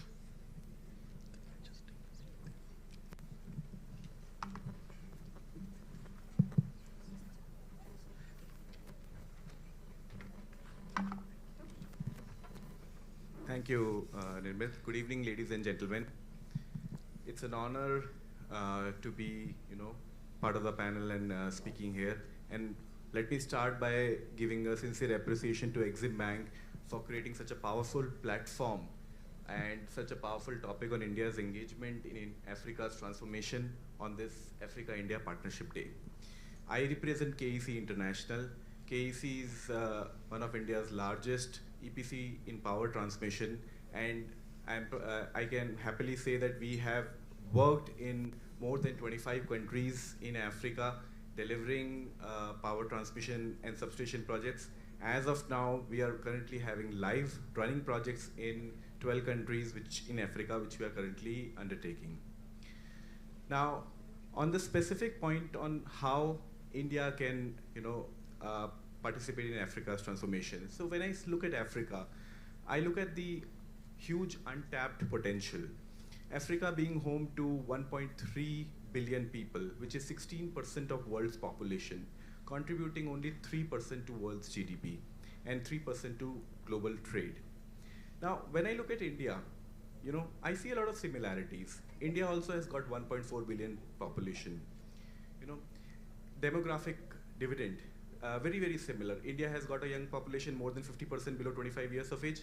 Africa also has got more than 60% of people below 25 years of age. Now, what I see a little bit different is India has been able to achieve a continuous growth over the last 20 years of 7-8% in terms of GDP growth per annum. Whereas the growth in Africa has been, up and down, sometimes 6-7%. Right now it's at about 3.7%. Why so? I believe the reason and the only way you can achieve growth is by increasing productivity of people. And how can you do that? You can only do it by improving your infrastructure and by improving the skill of people. I believe India has done a very decent job in that. Now, if you look at the scene in India today, India has got the huge data revolution, and we have got the cheapest data per GB in India. India is the skill capital of the world, with a very large outsourcing industry, helping the entire world. India's stronghold in pharmaceuticals is also known to everyone. India has gone from a power deficit nation to a power surplus nation now. How has all these been achieved?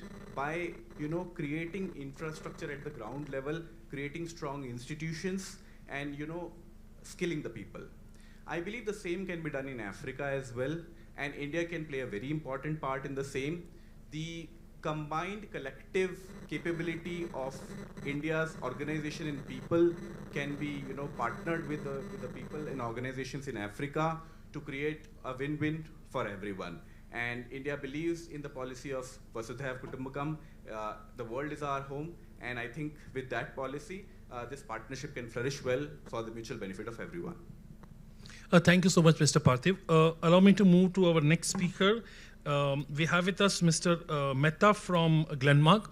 Mr. Mehta, my initial question to you is, pharma exposed to Africa from India constitutes almost 23%. How have you been able to penetrate the market, and how do you look at the prospects of pharma industry in the African region, sir? Sure. First of all, thank you, India Exim Bank, for this lovely panel discussion. It's my honor to be part of this panel. India is, everyone is aware right now that India is a global pharmacy right now. We export 23% to the Africa. The Kenya, the country right now where we are talking, we are the major healthcare pharmaceutical provider to this country. Well, the most important part is for Indian companies to scale up and succeed is that we should understand, first of all, the trade bloc dynamics. Very often we ask the question that what's your Africa strategy? But it has to further break down into what's your East Africa, what's your West Africa, what's your Southern Africa? Because the disease profile, the way in which the whole dynamics in terms of the healthcare infrastructure is getting developed in these trade blocks is way different. With this so much of heterogeneity, I see a lot of opportunity. Glenmark, as an organization, currently in Kenya, we are the biggest Indian company by turnover. One of the reasons why, because the management at the vision itself is quite excited about Africa as an opportunity. That is most important. Secondly, I would say that there are three things that one has to focus on for a scale up: portfolio, people, and process. Now here, when it comes to portfolio, you typically have a challenge whether to focus on the width or the depth. That's always a dilemma. Where do I expand, if I have to expand? Or do I grow further in terms of my core? Initially, when we started, we focused on our core. We focused on the depth part of it. We understood this particular country, the East Africa, as a kind of the whole trade bloc well. We are still trying to do so, I would say. One interesting trend that we could spot, that around 2 decades back, the morbidity and mortality in terms of the disease prevalence was largely in terms of 1, 2, 3 used to be HIV, tuberculosis, pneumonia. But with India's intervention and the global fund support in terms of the access, we have ensured that the patients suffering here in HIV gets a medicine access. That's a big plus when it comes to the Indian pharmaceutical industry. But this change, with this intervention, come this particular decade, we are seeing the change in terms of the top 3 order. And it has gone from typically these 3 diseases which are communicable to the non-communicable diseases. So we have focused on, we as means Glenmark has focused on in terms of the portfolio, which also addresses the chronic ailments like hypertension, diabetes, oncology, that is cancer. We have seen this rapid shift in terms of the disease prevalence, and we have worked on the portfolio to address this either poorly met need or in some cases even unmet need. So the portfolio matters. Second, people part of it. We believe that we would be, we strongly believe in the people from Kenya, from East Africa, from the Africa context. We believe in terms of even a lot of capacity building for our team members. Because ours is pharmaceutical industry, there's a lot of knowledge, there is a lot of science that we have to talk to. So there is a lot of training programs which keep on going for our teams here. The third part of it, which we strongly believe that process. Today the scale has happened, the growth, success has happened because we have always believed in doing right things. The governance part of it, the compliance part of it, launching the products on the regular intervals, building the brands which are so very relevant to this particular disease segment. So to summarize, the first question is, I would say the portfolio, people, and the process part of it. That's an area where Indian companies, we have grown. I'm sure Indian companies who are even now planning to enter would subsequently grow.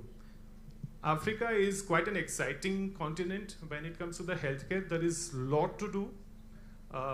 There is a lot to do in terms of the knowledge management part of it.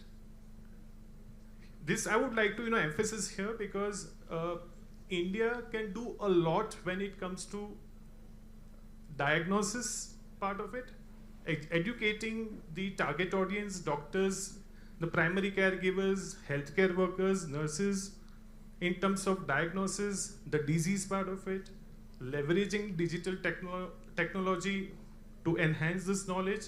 This is an absolute value add. And this is an area where we are currently working on, having also the patient-centric programs, rather than just making medicines and pills and exporting to the African country. I think so the more we add value in this particular space, the greater is your, I would say, a market share. Thank you so much, Mr. Mehta, for a very well said introduction about what Africa does. And just to inform you and the participants, Exim Bank has presence across all the 3 regions in the African continent, the South African, the East African, and the West African region. And that is basically to promote trade and investments by Indian companies in the region. Allow me to move to Mr. Raman Rajgopalan now. Sir, how have been your operating experience in Africa and the other regions till now? If you can throw some light on that. Thank you, Exim Bank, for creating this platform, Africa-India Partnership Day. I represent Transrail. Transrail is one of the fastest growing organization in Africa. Africa also is one of the good economy for us to work with. We are into energy sector. We are an EPC company, and we are currently working in close to around 12 locations in Africa. We have completed 20 projects in Africa. We have employed close to around 5,000 people across various projects. And not only that, we have electrified very many villages across Africa, and millions of people have benefited because of that. That's a brief about the organization, but with respect to the challenges, what we are facing as far as Africa is concerned, I'm breaking it into 3 basic. We also talked about the manpower as one of the major challenge. Now our product is basically a very skillful product. So we bring people from India, but nevertheless we employ a good amount of people here locally. We ensure that the proper training has been given to them, and over a period of time, the relevant skill set has been obtained by the people for them to do the job on their own. So that's one of the key areas which we focus on. And also in terms of the utilities, if you look at, they are also being taken to India for both classroom as well as for training on the field. And they are also being given that kind of a skill set so that tomorrow when things are operational, they are totally on their own with respect to the operation. So that's one of the key things which we are doing.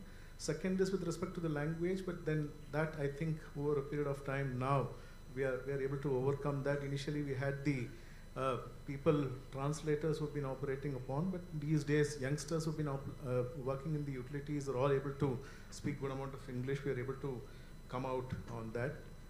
One of the important point here to mention is that there is no challenges is on the accounting policies which are there. So there I think most of the people are facing certain challenges, which I think over a period, this also needs to be addressed. These are the three broad challenges which we are facing. Thank you, Mr. Raman. Allow me to move to the representative from Rivatex. Exim Bank and Rivatex have had a very successful relationship, and Rivatex has been one of the success stories as far as our GOI-supported LOC program is concerned in Kenya. Would you like to highlight what you have done and how you have transformed, and how have you benefited from the facility that we extended? Thank you. Thank you so much. I take this opportunity on behalf of our Managing Director, Professor Thomas Kipkurgat, who was supposed to be here. And thank you, Exim Bank India, for such a forum. Rivatex is one of the largest integrated textile mill that does operations, that is the raw materials from cotton, polyester, and viscose. And Rivatex, from history, it was established in 1976. But due to structural adjustment programs, it collapsed way back in 1998. But in 2007, Moi University acquired the facility. From there, the government of Kenya has been supporting in terms of modernizing the facility, but there was hiccups in terms of capital because it was very expensive. Exim Bank of India in 2017 gave a line of credit worth 29,950,000, and out of that, we did 100% modernization of the factory, because initially we used to do it on piecemeal. We had taken more than 10 years, and the first machine that had been modernized had become obsolete, and we were calling it a new machine. So we want to appreciate Exim Bank of India, because the capacity that Rivatex today has in terms of production, we can do up to 12 tons of cotton daily. And for finished product, we can do up to 70,000 meters of finished fabrics, that is both dyed, bleached, printed, and different other value addition that can be done to the fabric. That translates to a very huge capacity in terms of job creation in the country, because with Rivatex today, we have 1,600 employees who have been employed directly, and out of that, the indirect employment at the moment, we have up to 56,000 people who have been able to have been employed due to the modernization that has been done in the factory.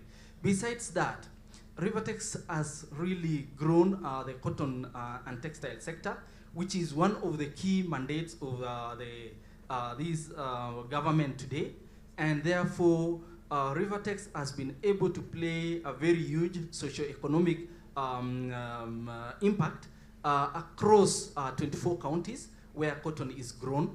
Out of these 24 counties where cotton is grown, which are more of arid and semi-arid areas, some of the areas in the Rift Valley has been facing cattle rustling and insecurity issues, especially those who are in the Rift Valley, those who have started growing cotton. There is insecurity today has been done away with. So Rivatex has been able to empower people, both the farmers indirectly and also directly. And the 1,600 employees, the factory is running at 50% capacity because of the lack of raw material. Because Rivatex goes all the way to Uganda, Tanzania, and other neighboring countries so as to import cotton. We've been working with Mexico to give BT cotton to farmers so that we can build capacity on the cotton that is grown in the country. So from that, if we are to run at 100% capacity, the employment directly in the factory will go all the way to 3,500 employees, and indirectly, Rivatex has an opportunity of creating employment of up to 100,000 people who will be employed along the value chain. So we've been working with other stakeholders, that are the ginneries, we've been working with agronomists and various other people along the value chain. So we are very grateful with Exim Bank for giving us a one-off modernization, because if the modernization strategy that was there, it would have taken a very long time to undertake the whole modernization of the factory. And it is not only one-off modernization. Out of the 29,950,000 US dollars that was given, 3% of it, that was 850,000 US dollars, was used to do the expansion of the factory. That is the spinning mill, to create a shed for doing 100% cotton, and also weaving. We were able to expand the factory up to square feet, 5,000 square feet. So this opportunity has been able to assist the company, and not only the company alone, the country at large, in terms of bridging the gap of what is being imported, because most of the fabrics today are being imported from other countries, but Rivertex today has been able to supply new fabrics to disciplined forces like the Kenya Police, Kenya Defense Forces. We are also not only supplying products to the local, that is locally to Kenyan country, we are also exporting to other countries like Uganda. We've exported to Ghana, Botswana, and also some other countries like Burundi and Rwanda for the baby flannels and also school uniforms. So the opportunity that Rivertex has today is very huge, and we are looking at a prospect that the factory is going to expand not only into weaving, but we can also go to knitting and also have and diversify into other products like denims, beside many other textile products. So we appreciate the journey that we've worked together with Exim Bank. They supported us through the entire process, working with LMW, who are the machine manufacturers. We work together, and even training of our employees and capacity building. Exim Bank supported, we send more than 100 employees to Citra in India for capacity development. And we sincerely appreciate, and we look forward on working together. Thank you. Thank you. Thank you so much. Very interesting story, and thank you for really summarizing it very well. Allow me to move to you, Mr. Karthik. Ecozen again has been a very successful startup, and if I can say, a very important contribution that we have made under our Ubarte Sitare program, and it has already been a success story for us at Exim Bank. If you can yourself share your product with this audience, what do you do, and what have been you doing in the African regions? Thank you so much. First and foremost, I want to thank Exim Bank for giving us the platform to come all the way here, organizing this great event where we can mingle with such eminent dignitaries, including ambassadors, senior government functionaries from different countries, as well as distinguished guests from the corporate world. So first, thank you.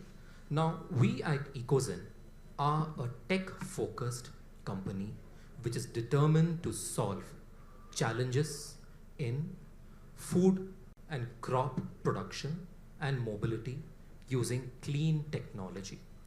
So our main product lines are the following. We have solar powered pumps for irrigating fields to increase crop yields. We also have controllers for electric vehicles. And I've left the icing on the cake for the last. Our main patented technology, which is solar powered cold rooms, which allow you to preserve food for 24 hours without the usage of batteries. So we are the only company which gives you cold rooms, which not only allow you to preserve food, but also keep them in a humidity controlled environment for more than 24 hours actually, without using batteries, using our patented technology. Africa is one of our key export market, especially Kenya, which is actually our largest market in Africa currently. And we had an interesting journey here, to say the least. We have been here for several years working with local entrepreneurs and supplying cold rooms in this country so that they are able to preserve crops and fishes and other food items. And this is critical. Why? Yesterday's session, Mr. Adesina was saying about the high five of AFDB. Two of those were powering Africa and feeding Africa. You must remember, unless you are able to store food for longer periods, price of food items goes up, wastage goes up, and economic opportunities go down.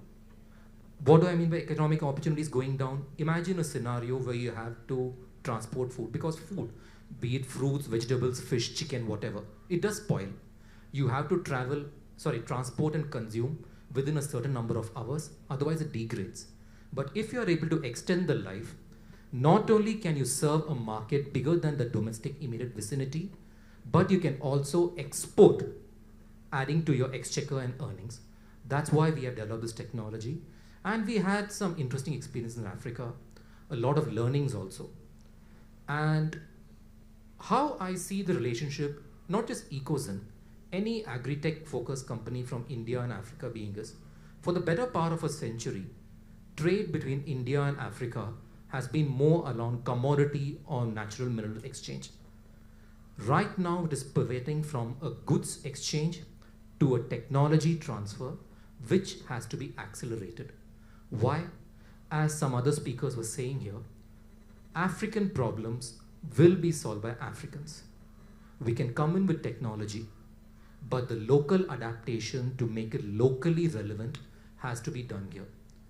So the way we are following a model in which we work with local entrepreneurs by transferring skills, building capacities, that is the way for us to go, so that India and Africa, as fellow members of the global south, not just survive in a volatile world with the risks of climate change, but we are able to thrive by ensuring our food security.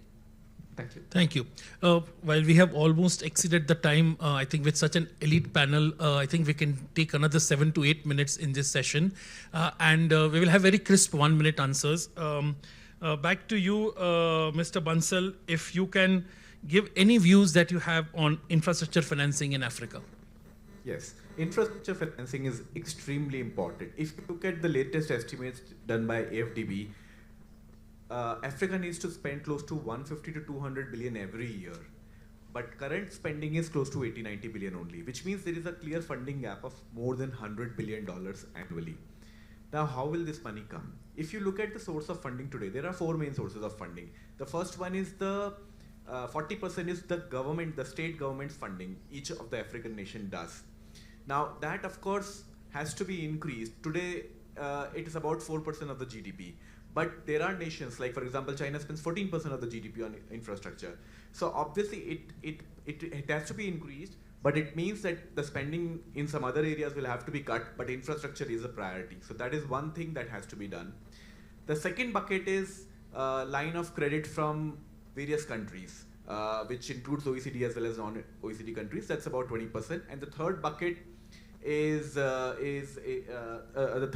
basically the multilaterals, which is like the AFDB and World Bank. That's another 20%. So this 40% bucket is slated to increase, but how can it increase further? Link your infrastructure projects with sustainability goals, and automatically the funding will be more. And also make strategic tie-ups, relationships with countries. That will give more funding rather than just trying to get funding from countries. And non-OECD countries, the share is very less today. That can be increased definitely. The fourth bucket, which is the private sector, that's about 14-15%, and that is the lowest number right now. And that definitely has a potential to be increased. Private investors are willing to invest in Africa, but they need certain things. The financial sustainability of the investment, the political stability, these are the things which have to be, given to the private investors, and the private investors will definitely come and invest. And this is the bucket where a lot of progress is happening now in the recent past with the PPP models and the co-financing coming across. A lot of Indian players are interested in investing, and you must have heard about a lot of Indian players investing. There are projects which are upcoming. But again, as I said, long-term financial sustainability and the political stability is extremely important. So that has to be done. Now, a few innovative things can also be tried. For example, there are existing assets which are currently, not having any borrowing. Those can be recycled. You can get funding by, kind of selling it to someone and then recycling that in new projects. The other thing that can be done is credit enhancement. There is a initiative in Nigeria by the name of InfraCredit, which gives, credit enhancement by giving a guarantee to the bonds. So the appetite of the investors will grow if automatically there is such kind of credit enhancement. So put together all these initiatives, if we add up, I believe that the funding gap can be patched up, and the much needed capital can be brought into infrastructure in the continent. Thank you so much, Mr. Bansal.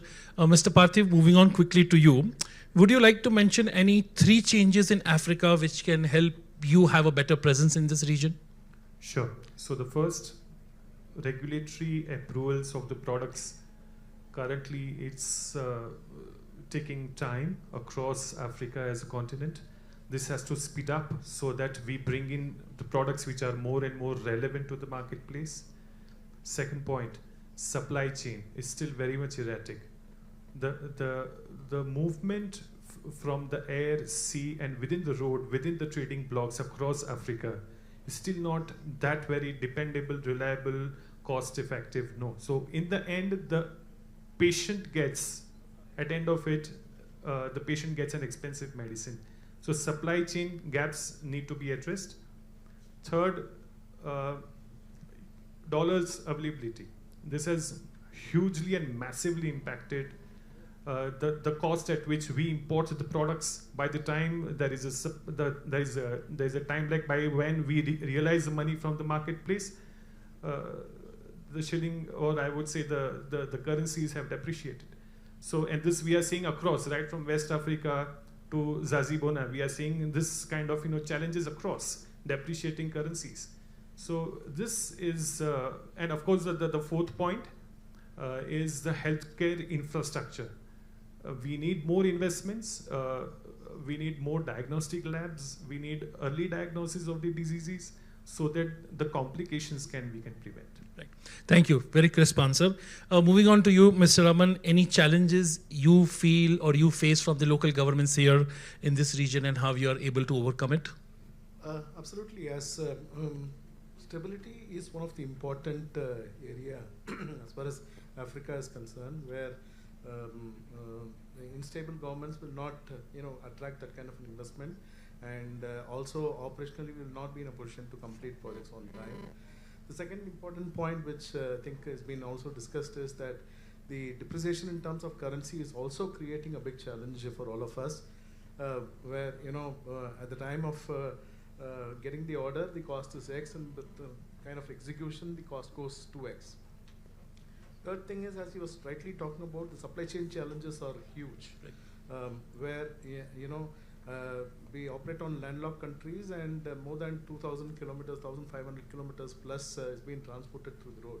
The cost of transportation is quite high, and the roads are pathetic. So that also creates a kind of a challenge for us in terms of delivering the products and delivering the products on time and delivering the products safely. So these are some of the challenges which we also face. Thank you. Moving on to Rivatex, you have very clearly explained about what you're doing in Kenya, but any plans in the future to move beyond this East Africa region and any other region you're targeting for expanding your presence here in the region? Yes, thank you so much. As I said earlier, that we are making plans to expand and also export our products to international market, so that we can be able to supply to any other country. For us, we are making strategies. One thing that is remaining is for us to complete the effluent treatment plant, so that we are able to dispose the chemicals and dyes in an environmental manner. So we are currently undertaking the RAP audits, so that we are able to export our products to any other country. We are also having plans so that we can set up other textile companies, not only in Kenya, but in our neighboring countries. Besides that, there's been just a few challenges that we experience. The first challenge is the lack of raw materials. and the government is working hand in hand. Another challenge is the high cost of electricity, and the government has been able to license Rivertex as a special economic zone so that we can enjoy this special power tariff. And finally, it is the issue of the market. There is stiff competition in the market, but we are making strategies to cut down on cost and also improve on our efficiency. Thank you. Thank you. Last but not the least, again, coming back to you, Mr. Karthik, in about a minute, if you can say some of the challenges you have faced, and if you would like to ask for any policy, ask for the policy makers for any changes in the policies to help you better expand your presence here in the region. Sure. See, the role of government and policy makers cannot be understated. They are the ones who foster and create the all-important environment for any industry to develop. Now, speaking about agriculture and food security, the following are critical to enable not just food security, but also growth and development of this industry. First one being access to gap funds and subsidies. Everybody needs solar energy. Everybody prefers clean energy. But let's be frank, it is expensive. Unless there are some subsidies, large-scale adoptions will not be there which drive up the market. Second one, faster access to credit lines. There are several funds and credit lines present, but many of them are mired in red tape or approval processes are very, very long. I'm not just talking about government, I'm talking about credit lines in general. So faster turnaround that will also help. Point number 3, it is creating of a local ecosystem with linkages. Suppose we go to one country saying we have a new technology will benefit their agriculture. Any company faces a challenge, who do we approach? If there are nodal agencies which gives us access to the farmer organizations, second, service organizations, entrepreneurs who can buy and also sell their products by adding their value locally, that will also drive. And last but not the least, in fact I would say probably the most critical, investing in technical education. Technology is a very R&D focused product. And to solve different problems here, you need locally relevant technologies, like I said before, and to develop that, you need a pool of not just engineers at the top level, technicians, maintenance people, commercial people who will have to handle techno-commercial people to handle the operations and so on. If all these 4 are taken care of, I'm sure the future is bright.